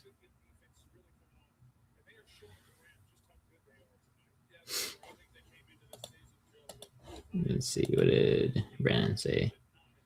So even if the Rams win and the Seahawks lose, yes, because right now the Rams are 12-4 and the Seahawks are 13-3. So if the Seahawks lose and the Rams win, they will both be tied at 13-4. But the Seahawks have the tiebreaker over them because of the point differential. So the Seahawks will still have the tiebreaker over the Rams. So the Rams will stay the 6th seed and the Seahawks will be the 5th seed. But if the 49ers lose, the 49ers are also 12-3, 12 and I got to check. Hold on, let me check. I think the 49ers are 12-4. So let's go ahead and zoom out of this bad boy. I'm just going to show you the standings. Scroll up. Let's bring it up here. Just going to show you the standings on why it works that way. Okay. So they're explaining it actually right here, I believe.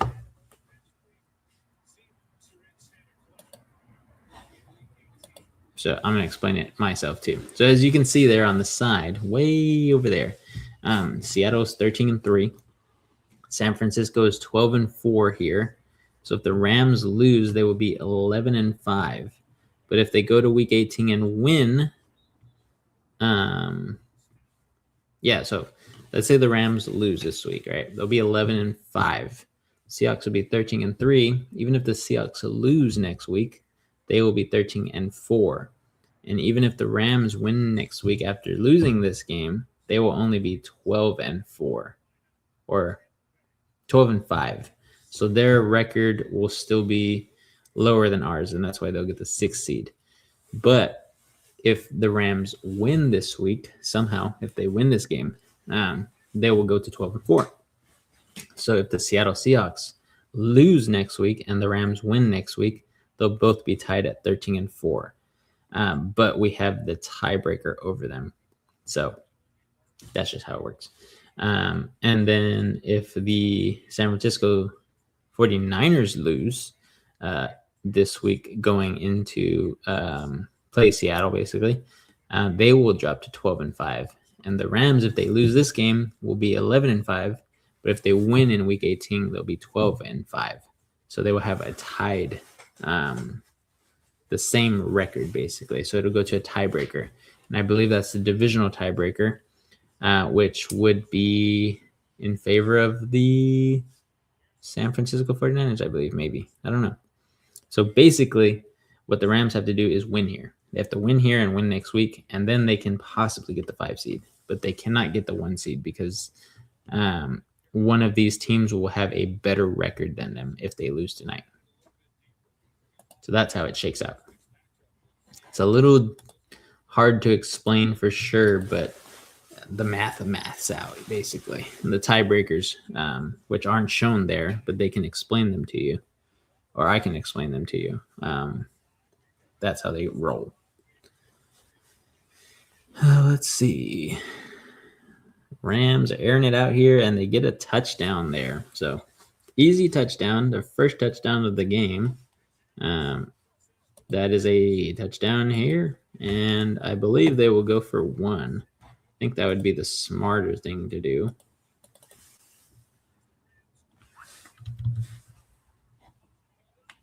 In my opinion, that would be the smarter thing to do.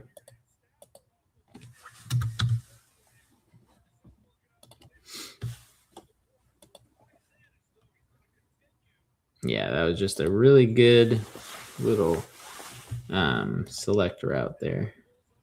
Don't know what those are called. But yeah, they're going for the field goal or the extra point here. He gets it. So, goody. And now we'll have another commercial break there for you, Brandon.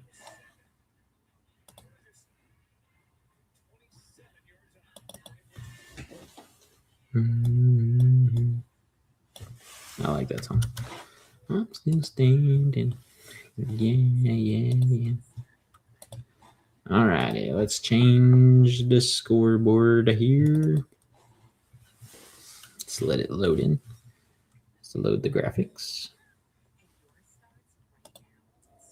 There you go, 24-10. The Rams bring it within 14 points. So still a game for sure. Still a lot of time as we're still in the third quarter. So definitely a lot that can happen. Obviously a 2-touchdown lead here for the Falcons. But so far the Rams have not been able to stop the Falcons in their offense. I believe that the Falcons have scored on 4 of their last 5 drives. So Falcons are still running pretty heavy and doing it well.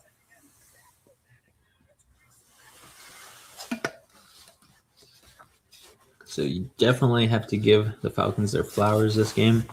Their defense is playing very well up until that last drive, and the offense is just even playing better. So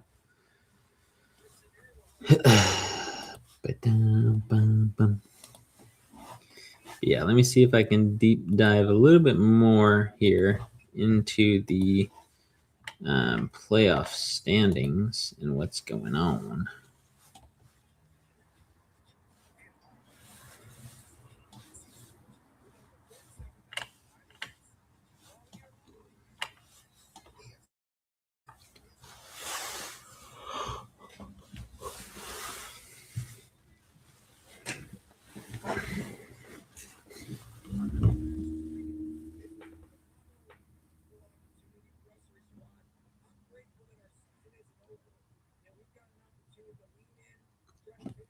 Just watching what Sean McVay is saying.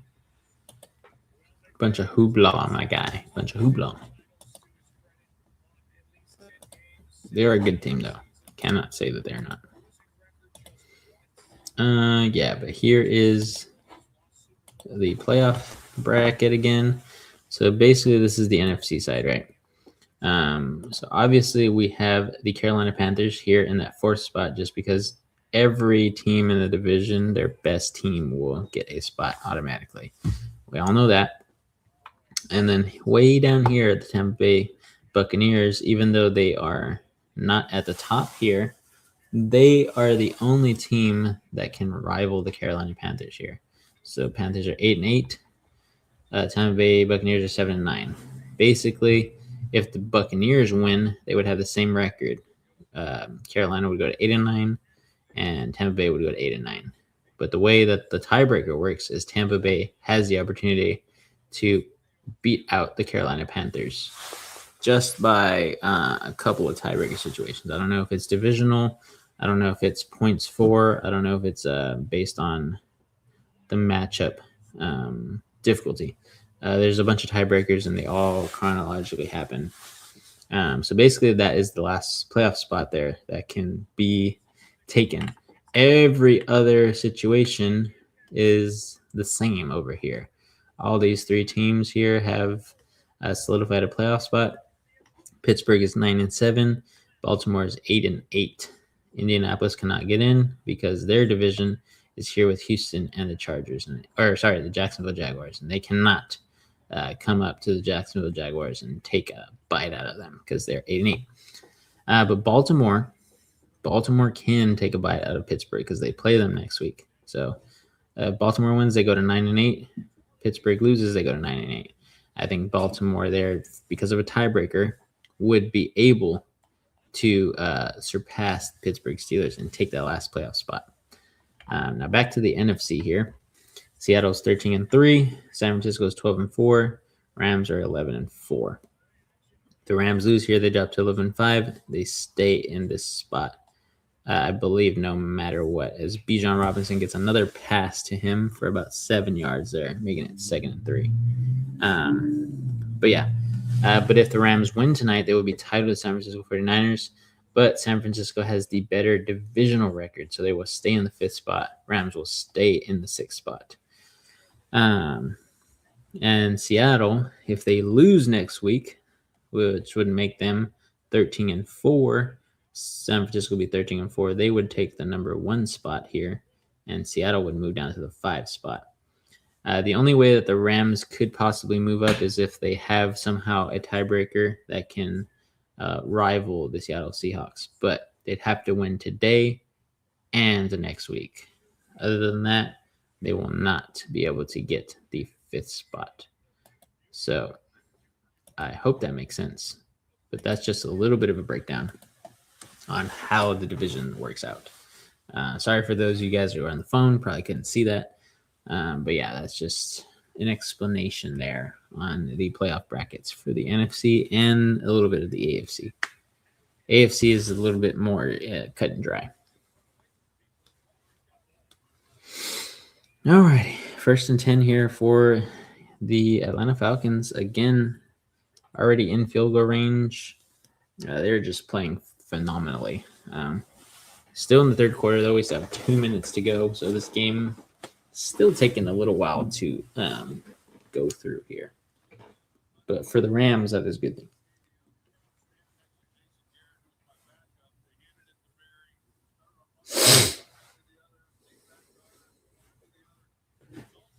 Let's see. Some people are saying something. I know, it's just some stuff in the dynasty.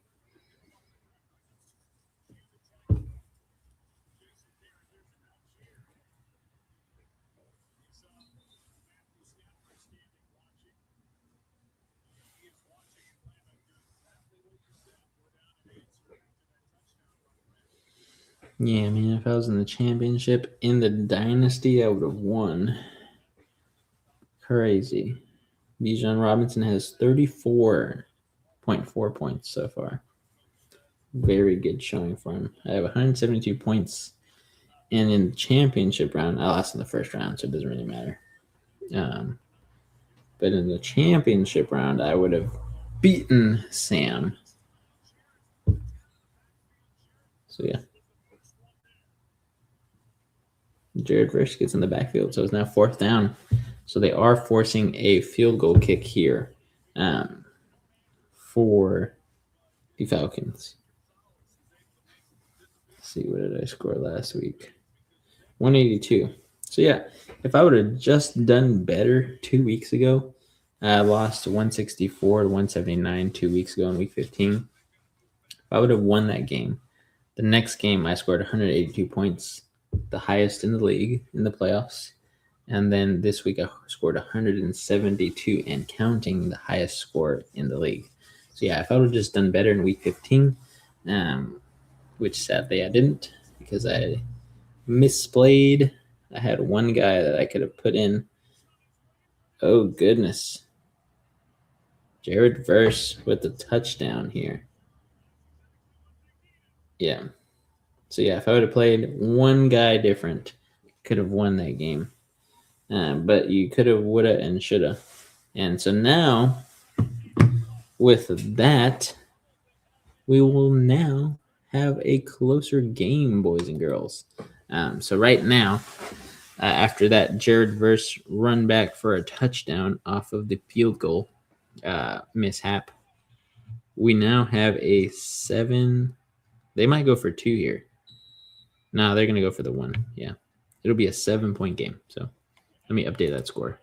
That's exactly what the Rams needed. So this might actually be a game now, boys and girls. So now it's 24-17, and it is a game. Let's see. Yep, Jared Verse blocks it, takes it all the way. What a G.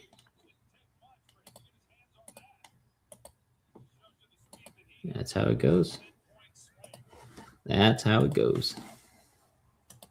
So the Rams are not done yet. So they know that they have a chance. They have a chance to continue to move up into that 5 spot if they can win this game. So let's see.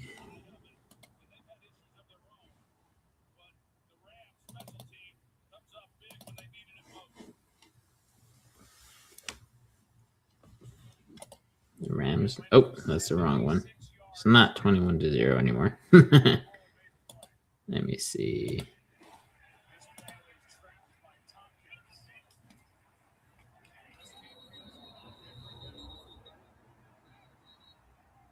There you go. It is those.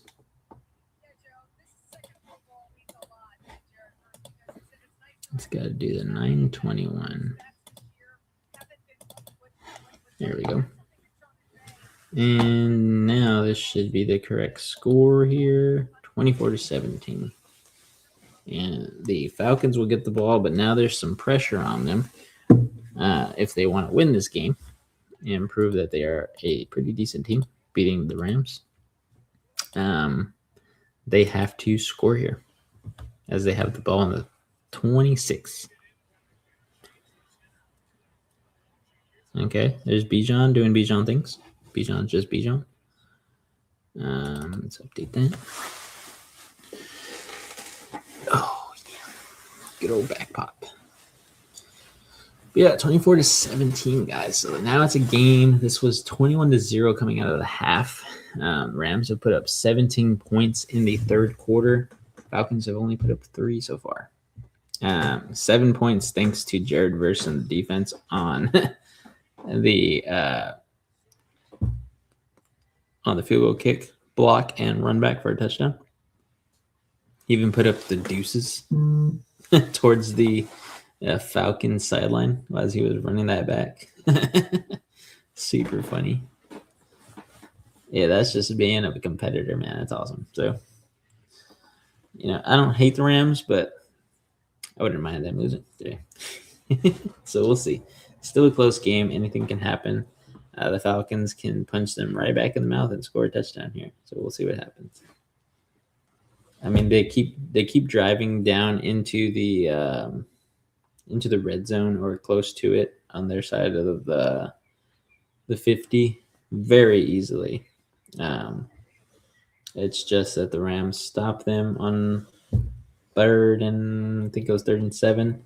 So they had to go for the field goal kick, and we just found out how that happened. So definitely some mishaps there for the Atlanta Falcons. But good teams find a way to win. Rams are a good team. I don't know if the Falcons are a good team. So let's see if they can pull out the win here.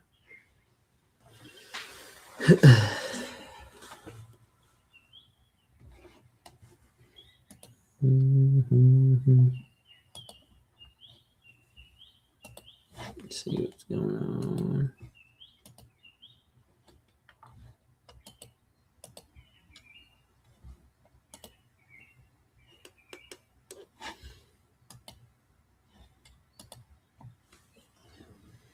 Got this YouTube Zen going on.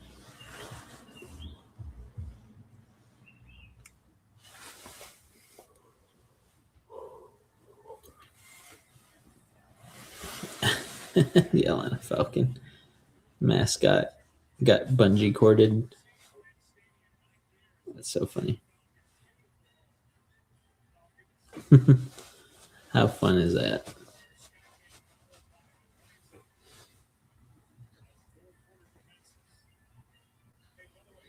All right. Well, if the Atlanta Falcons want to win here, they have to run the ball or get the ball to Bijan. If not, Drake London. I mean, Drake London's out there. He hasn't really been doing too much. But yeah, so they'll give it to Bijan. You only get a couple of yards off that catch. So not the best scenario there. Definitely putting a lot on Bijan.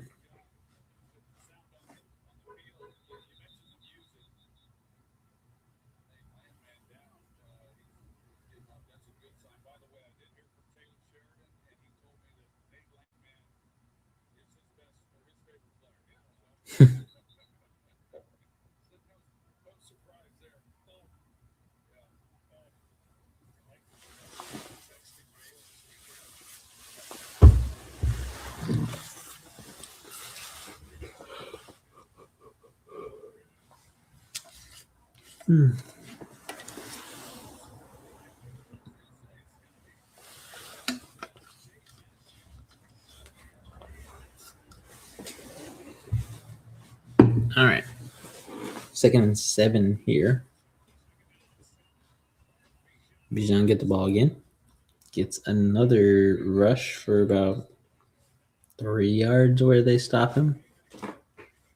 So it'll be 3rd and 4.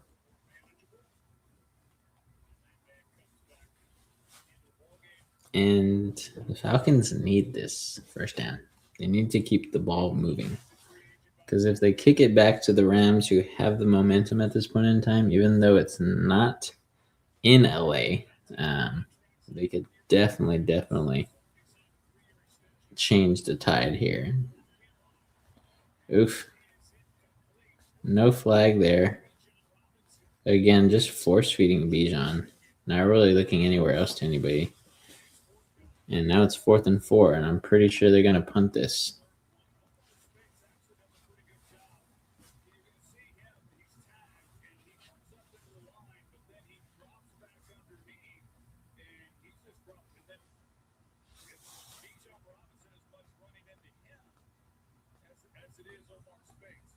Yep. Good no call. So now the Rams will get the ball back. And they'll have the opportunity to tie this game up. So Fields it at the 9, eludes one guy, gets a little bit of a run back close to the 20. So a little bit more breathing room there for the Rams. And Matthew Stafford comes onto the field in the 4th quarter. Haven't changed the quarter yet, but I'll do it if there's a score. Don't want to change it too much at this point in time. feeling a little lazy.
Burger King.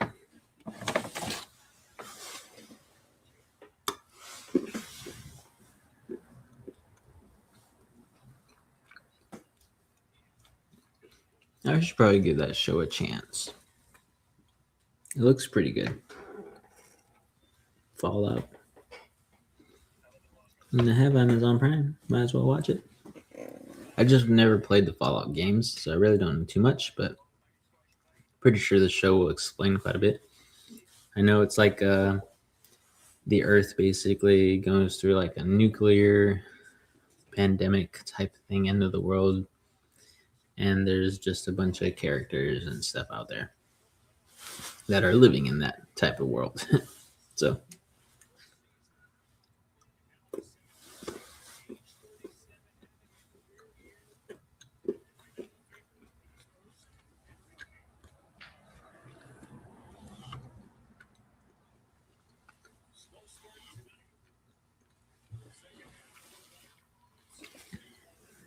way better second half so far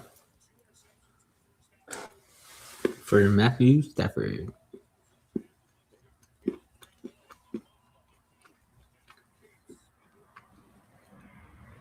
Let's see. The Rams now going pass heavy, as expected. Stafford to Puka for about 6 yards.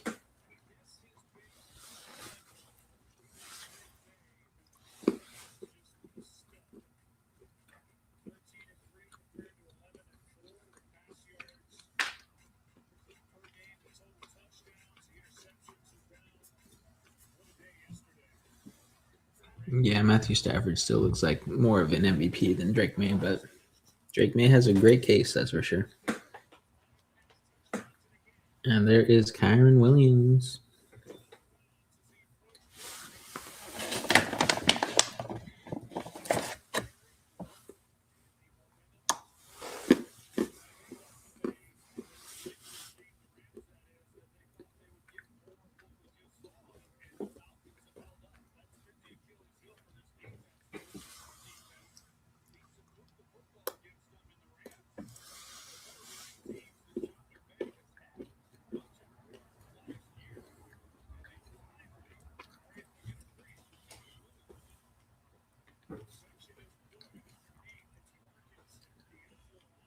Colby Parkinson, ex-Seahawk, getting the ball there.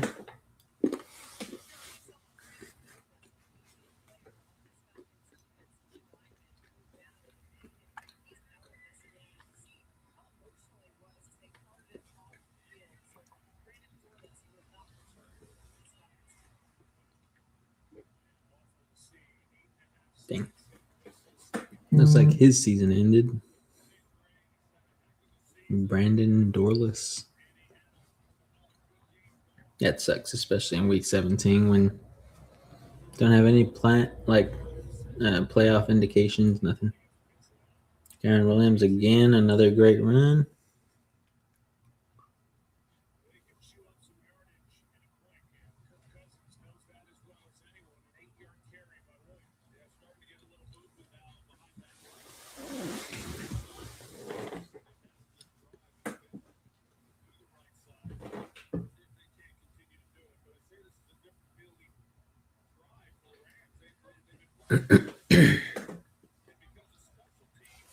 But yeah, what about y'all? What are y'all gonna do for the New Year's this year?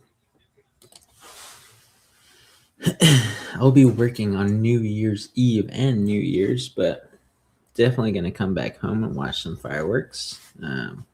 Probably won't pop any myself, but definitely will watch the neighborhood and everybody, all those little kids and everybody in our new neighborhood pop some fireworks. And then we're still in decent driving distance from Six Flags, so we may be able to see it from our second story window, but I doubt it. But I'm sure we'll see a bunch of fireworks from all around town where we live at. Even though people are theoretically not supposed to pop fireworks in our neighborhoods because we're still in city limits. But people do it anyway and hope they don't get caught, basically.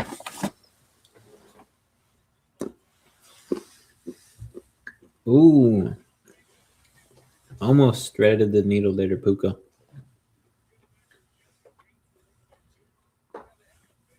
But now it'll be 3rd and 8. I don't think the Rams would totally roll out going for it on 4th down here if they can get a little bit of yardage.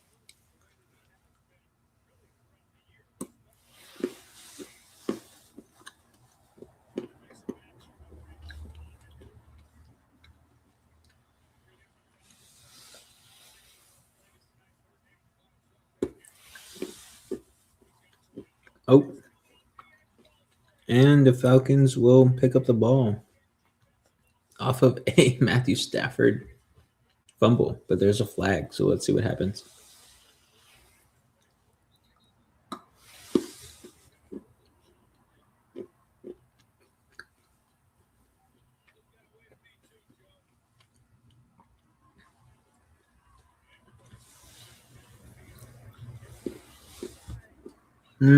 Offsides on the defense, so the Rams get away with one, and it looks like see who was it? Yeah, they just got him off guard there. Crazy.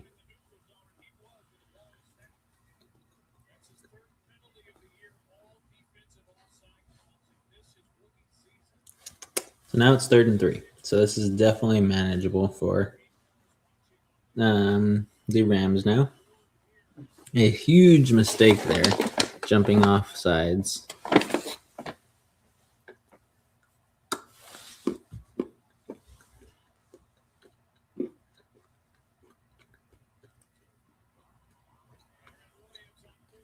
And he'll get stopped. So it's going to be 4th and 3 here.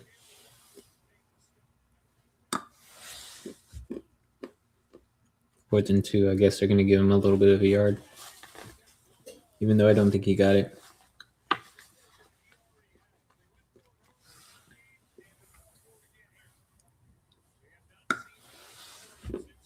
Looks like they'll go for it.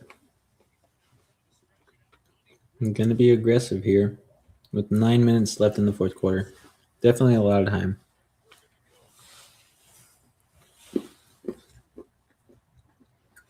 I think Sean McVay trusts his offense a little bit more than his defense. And it looks like it's a pick.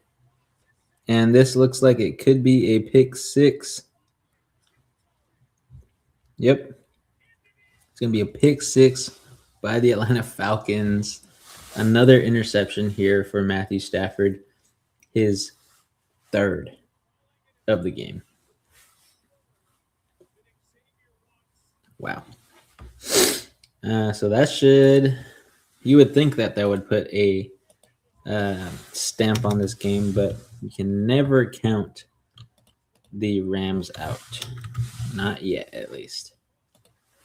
But we will update the score. It should be 31-17 after that pick 6. What a good read by that safety. Just cuts down on the route. Played it perfectly.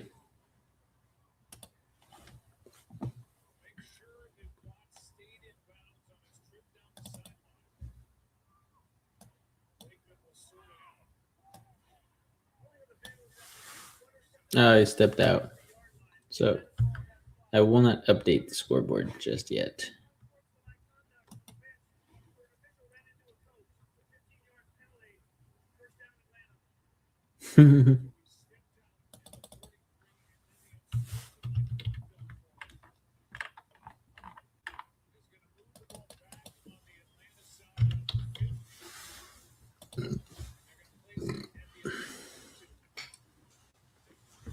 So it's 17-24 still.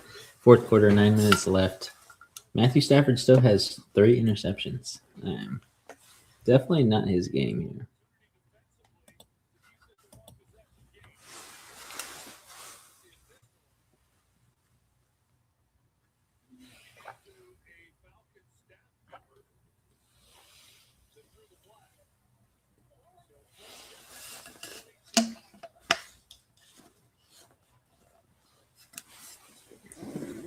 And so, yeah, right after the fumble, I mean, basically, Matthew Stafford summons his inner Sam Darnold here and has 3 interceptions. Let's see if, just like how Sam Darnold did, he can still keep this game close and, have a chance to win this one at the end. Because that's what the Seahawks did when they threw 3 interceptions. I think they had 4 turnovers overall against the Rams when they lost 19-21 in the first matchup. It looks like it's going to be 3rd and about 1 here. 3rd and 2, they say. After Puna Ford stuffs up the run, loses his helmet.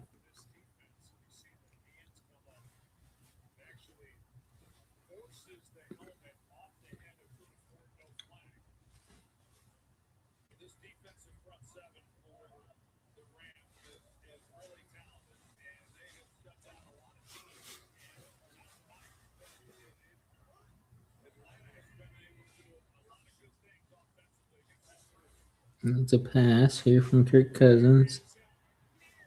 Oof. Dangerous throw. And that's why Kirk Cousins is not a starter anymore. He's only starting because Penix is injured. But a very dangerous throw there by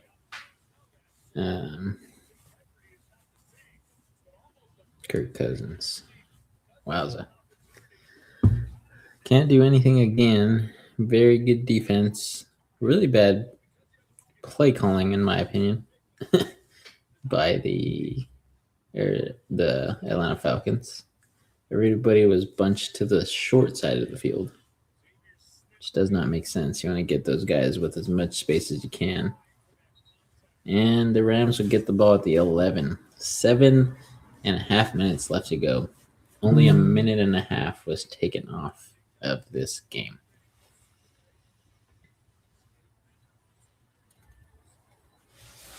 But as we go to commercial break, I will update the scoreboard. So it's 24-17. It is the 4th quarter. Let's go ahead and update this bad boy.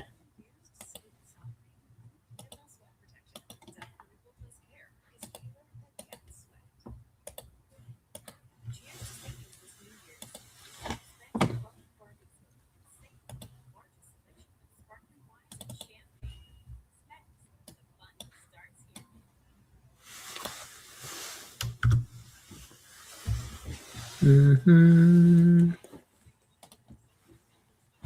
then let's go back over here. Let's see. Brandon says, yes, sir, I'm back. Says Rams still going to win? Maybe. Says you still got it on 3rd quarter, too. Yeah, I'm about to change it. I was going to change it on that almost pick 6 by the Atlanta Falcons. But I'm about to just change it right now since it's a commercial break. And I got YouTube Zen on. So now it should be updated 24-17. Still a really good game, but definitely sucks that the Falcons did not get that run back for the touchdown, because that changed everything.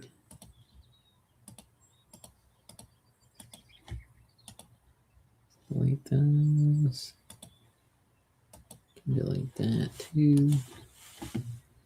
There you go. 24-17, fourth quarter. It says I've just been chilling in bed applying for jobs. Good, man. That's a good thing to be doing. So since I'm applying tonight, should I call all those places tomorrow? No, give it a day or two. You don't want to be too pesky or anything. But definitely, if they don't respond to you in a couple of days, like 2 or 3 days, you can definitely call to see if they still have an open position and if they are interviewing. It says still got the interception. Yeah, but they didn't do anything with it. No points. So only stopped the Rams momentarily. But let's see. They will hand it off here. That is Kyron Williams. Yeah. Kyron Williams with a really good run there for a first down. Probably about 15 to 20-yard scurry there.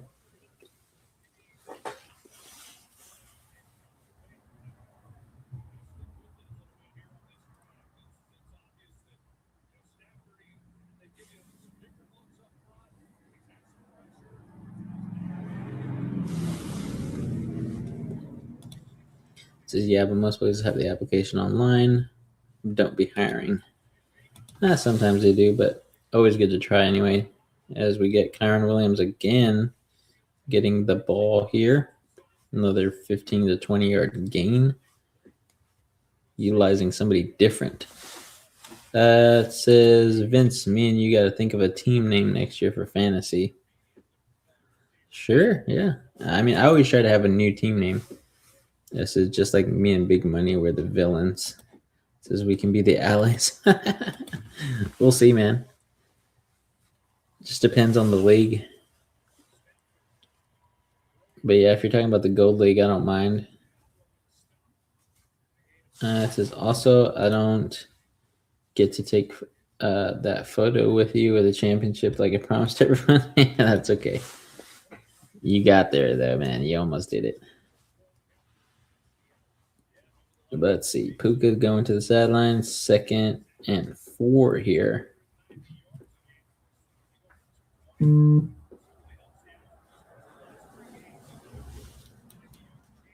looks like they're in a bunch formation here.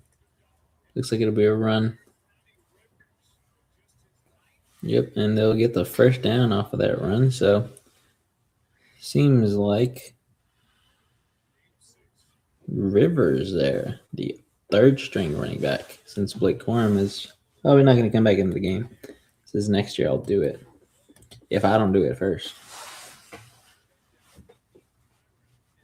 You got to watch out for me and AJ every single year trying to win the championship there. Let's see.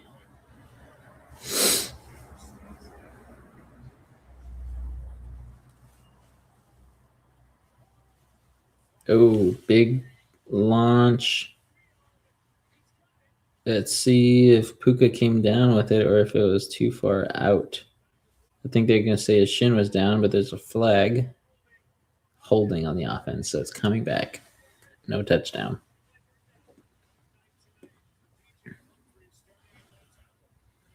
The left tackle was holding, so let's see.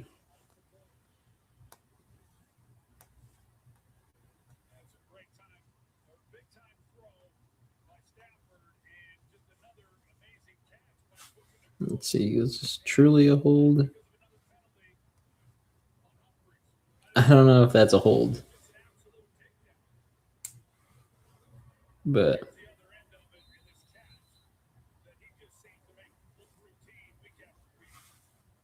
damn. Well, that sucks. I don't know if that was a hold or not, or if he just pushed him down because he was already falling. So, but it looks like Kyron Williams will get 2 yards there on the run. 4.5 minutes to go and counting. The Rams still have a shot to tie this ball game up.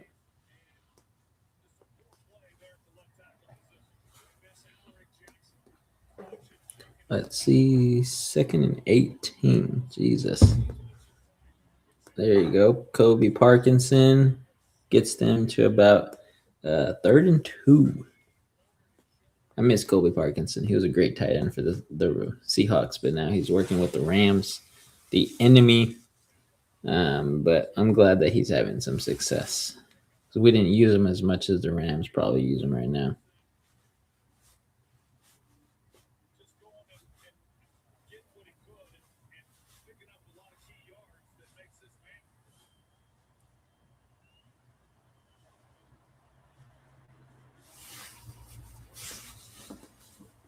See, 3.5 minutes and counting.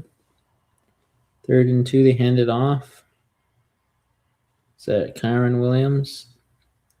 Goes all the way down to the 15-yard line. First down. There's a flag, though. Might be on the defense. Oh, they might have picked it up.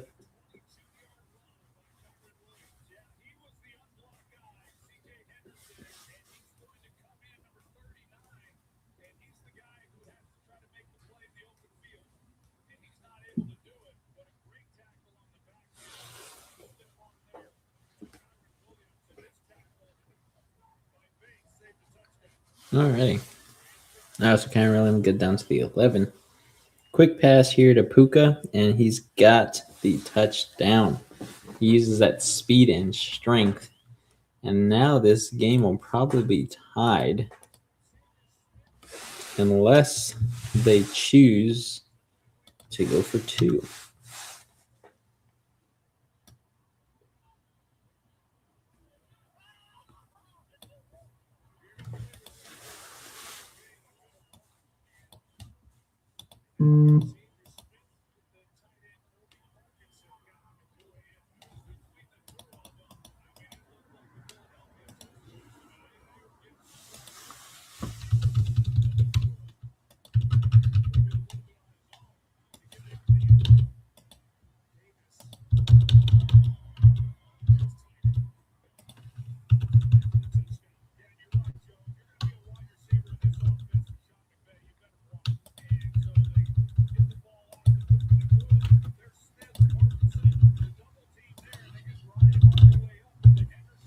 Here we go. Let's bring this forward.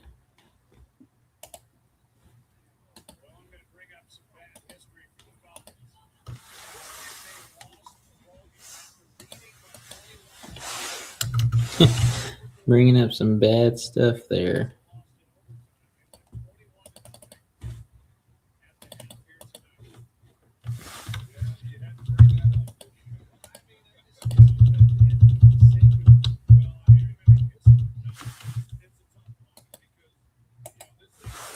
Let's bring this also to the front.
Oof.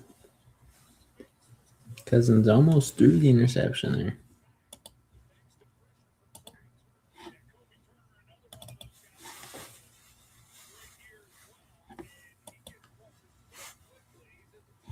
But yeah, so far a good game. Gabe says, I think Vince is cute, just my opinion. Thank you, Gabe. Could be because I sent you $180 earlier for your championship win. Thank you anyway. Let's see. Yeah, 2nd and 10 here. See what goes down. Falcons can still win this game, but they got to get some good plays stringing together. And I think they're going to give them the first down there with Kyle Pitts getting that catch.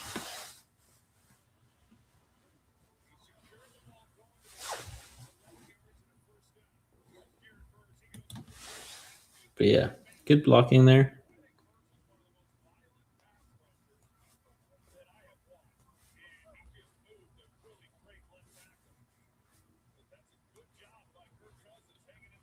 Yeah, and Kirk Cousins took a massive hit at the end of that too, so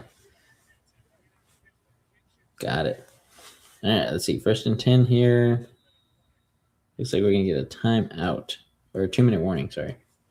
2-minute warning. So this game is almost over, maybe. If the Falcons can get into field goal range here, they could put this out of reach for the Rams. The Rams can't do anything about it if they're not able to stop them. But Puka Nacua there flexing with Devontae Adams. So Rams are still scary. Very scary. At halftime, it was 21-0. Now it is 24-24. So 24 unanswered points, and only 3 points for the Falcons. So now we're tied up at 24-24. Pretty crazy. Pretty crazy indeed. But let me know, guys, do you think the Falcons can hold on? Or do you think that this may be possibly out of reach? Maybe just a little bit out of reach.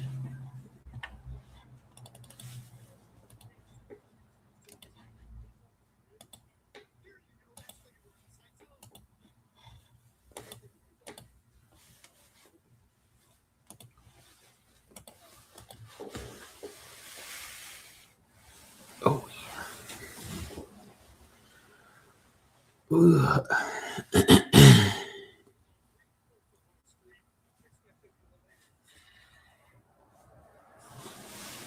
Let's also check sleeper. What happened with the matchup here? Oh, yeah. Kyrie put a beating down on you, Mr. Brandon. 123-168. A whole, 45 points? Yeah. I scored 145 this week, but obviously that doesn't matter. I lost last week.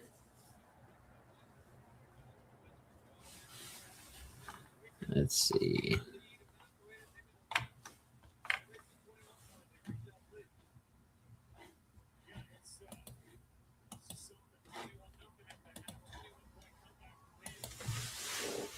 All right, we're back after the 2-minute warning.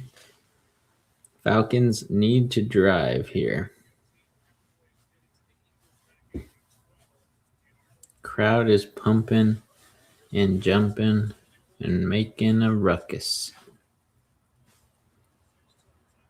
Bijan gets the ball, and Bijan says, if I have anything to say for this, I'm going to run the ball like no tomorrow. Gets about 5 yards there. It's going to be 2nd and 5. Bijan doing Bijan things. 1 minute and 40 seconds and counting. So definitely trying to get into Zane Gonzalez, I believe is our kicker, into his range here. Probably need about 10 more yards for a comfortable kick. 5 more yards there for his... 10 yards for a comfortable kick, yeah.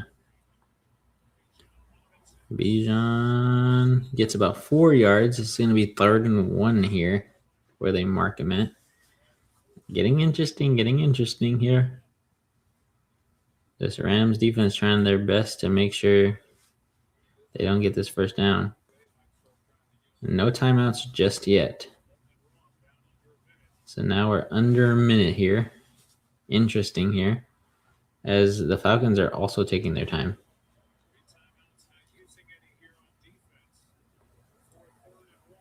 I think it'd be crushing if this went into overtime and the Rams lost in overtime. Bijan there gets exactly what he needs, but runs out of bounds. So 38 seconds here. But the first down gives them the ability to just run the clock down, and hopefully, good block by Algier there as the lead blocker. It kind of comes up, gets to that corner, makes the big hole. Bijan does the rest with his speed.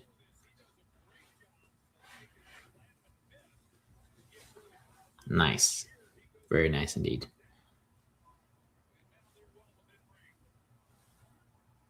All right. So I think they just continue to run this rock, hold on to the ball as much as you can. Algier gets freaking stomped by Jared Verse. So 2nd and 10 still. 2nd and 9 apparently, but I think it's 2nd and 10. I don't think he got any yards on that.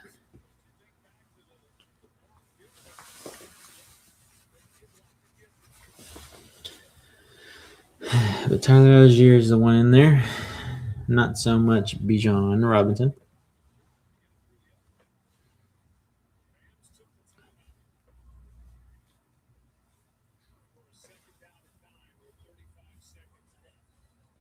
So the Rams are starting to take their timeouts, which is smart. They need some time, just in case.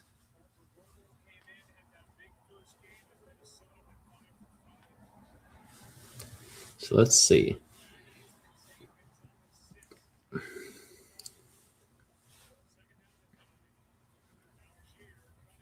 Algier gets the ball again. We'll get like half a yard again. I mean, they really don't want to put Bijan in right now. This is where people get hurt at the end of the game. So definitely don't need your star running back to get hurt.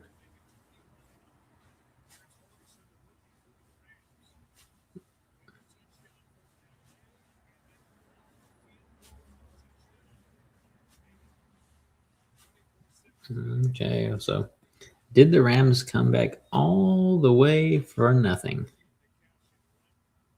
We shall see. 30 seconds left. 3rd and 9 here.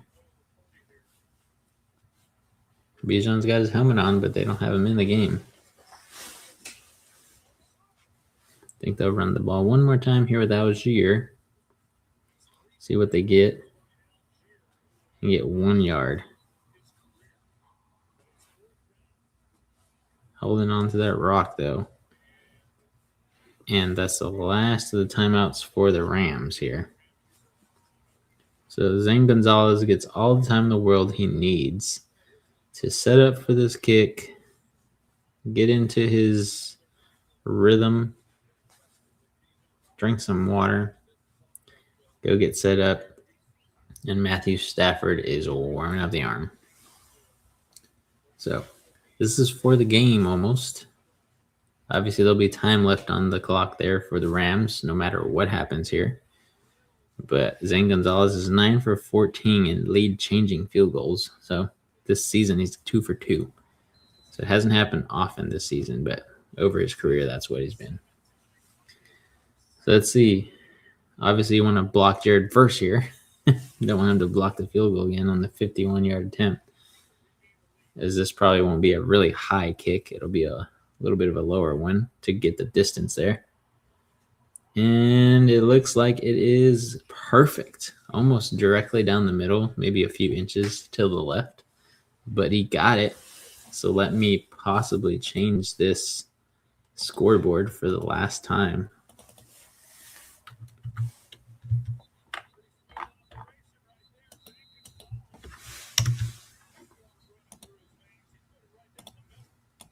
What a good game.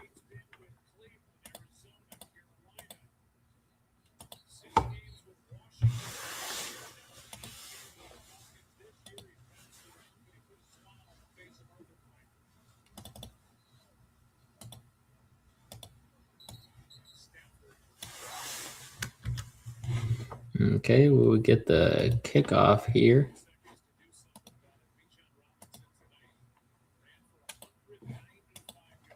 $195 yards for Bijan. Wow, that is wild.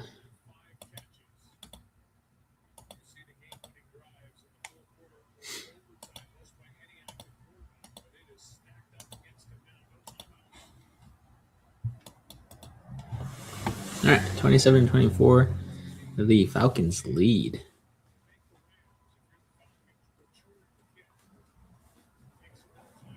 Boom. All right, so 21 seconds left. It's going to be a touchback here to preserve all the time that they can. 21 seconds, no timeouts for the Rams. Start at the 35. Probably need about comfortably 20 to 25 yards of offense here, which is not very hard for them to get. So this could very well go into overtime.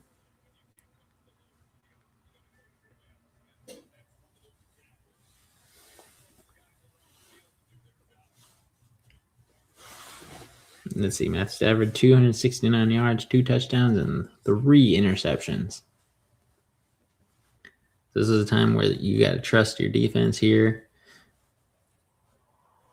And let's see what the Rams can do. Oh, and he missed him. He missed him, and that was going to put them in field goal range. If not more. Could have been a touchdown. You never know.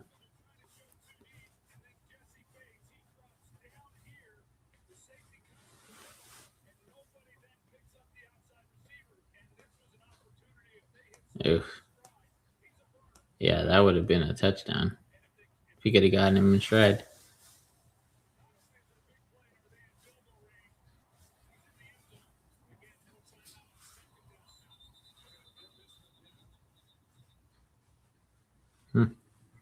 What is going on here? Timeout? Timeout for Atlanta, yeah.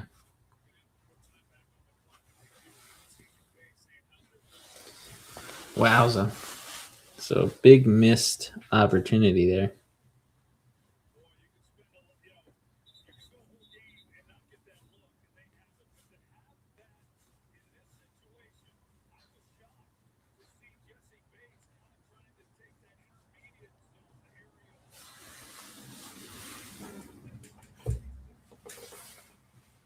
Yeah, it was a big mistake by Jesse Bates, the safety, the veteran safety at that. But they get away with one. They won't be making that mistake again. And he's airing it out. No catch. Tutu Atwell.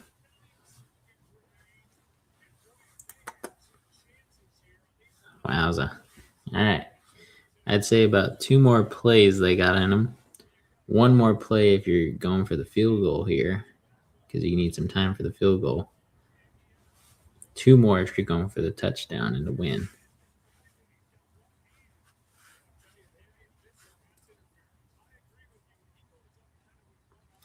But I think if they catch that, I mean, game's pretty much over. I don't think they can get on the ball. So I'm surprised at why the Rams are playing like this.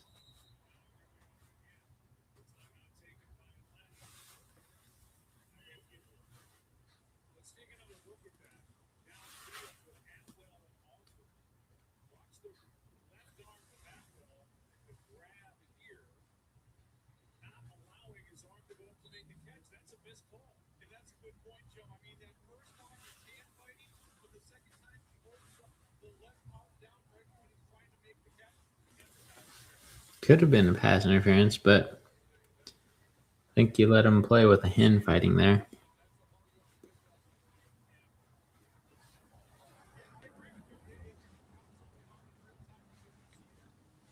Yeah, I think the Rams kind of soiled it for themselves here by just going for the long bombs and wasting a lot of time and no yards.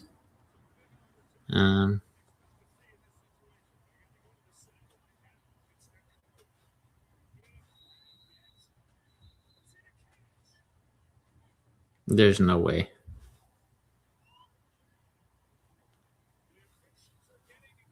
There's no way he caught that. Oh my god. With his inside hand.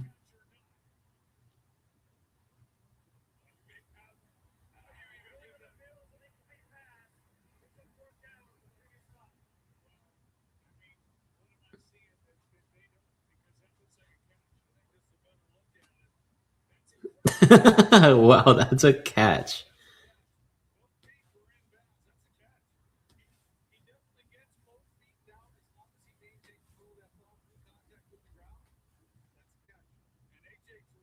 Wow.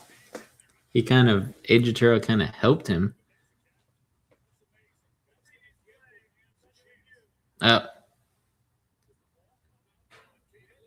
the ball came loose there, so it's an incomplete pass. So this won't stand. Wow. Almost was an insane catch, though. Almost. Says, I knew Gabe was always like that. Hey, man. Gabe says it how it is, you know? But yeah, that was almost an insane catch. Obviously, AJ Terrell kind of cradled it in there. Puka Nacua had his hand like this. AJ Terrell's hand kind of pushed the ball in like that, and then Puka grabbed it. But Puka kind of let it go a little bit when he was falling down. So I don't think they're going to say that he had control of it.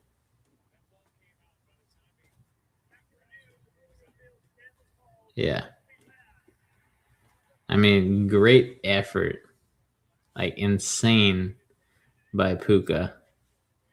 Like, that's true skill from one of the best in the NFL at the wide receiver position. But by goodness, did not get to complete it.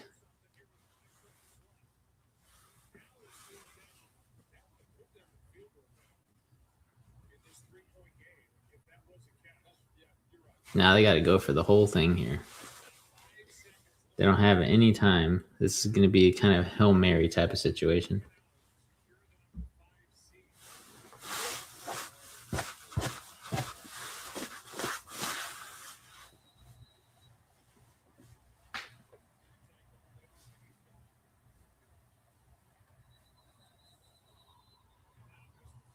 Another timeout here by Atlanta.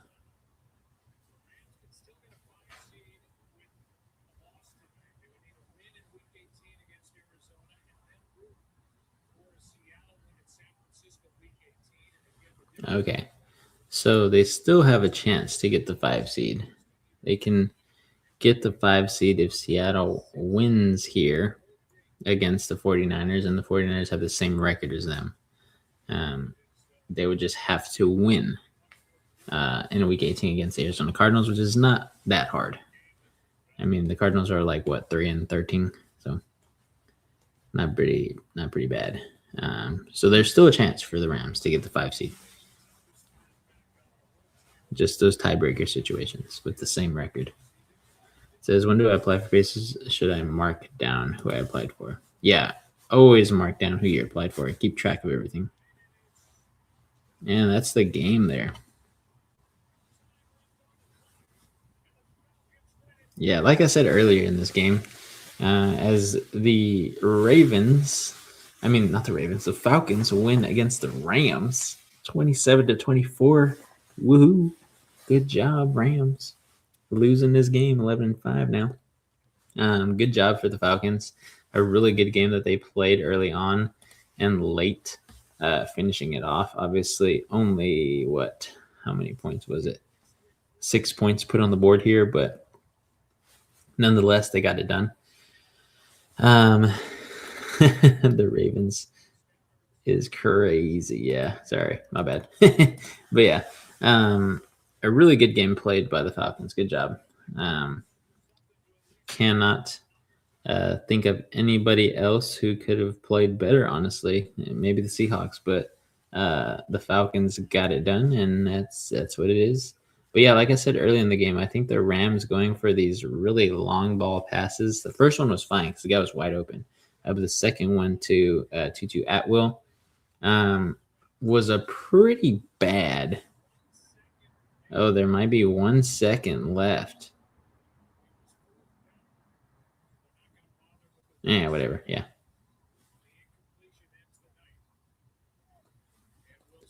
But yeah, basically they were going for the long bomb. I don't know why they were doing that when they could have dinked and dunked down towards the sideline and possibly gotten a few yards here and there just to get into field goal range. But it seemed like after that first big pass, Matthew Stafford was just dead set on getting, into field goal range easily with these long passes. But they ended up wasting how many seconds was it? I think there was like 10 seconds left. So 11 seconds on those 2 plays with 0 yards. So pretty bad in my opinion. I understand it. He says, "Don't leave us, Vince." I won't, not yet, but yeah, I just don't understand those play calling calls there. But it is what it is. Falcons win 27-24. Bijan, what a stellar game from him. But yeah, other than that, guys, really have nothing else left to say. Thank you guys for being here with me. Brandon, Gabriel, thank you guys for commenting. A couple of other peeps there, like It's Rewind Time, as well as Trey. Trey, haven't seen you in a long time, so thanks for coming by. But I think that was it. I think it was just Brandon from there on. But yeah, crazy game. It is what it is. Falcons did great. Rams, not so much. But that's how it comes down to it. Thank you guys for being here as always. Go ahead and hit the subscribe button if you haven't already. Hit the like button if you haven't already too. And as we always say, keep on grinding.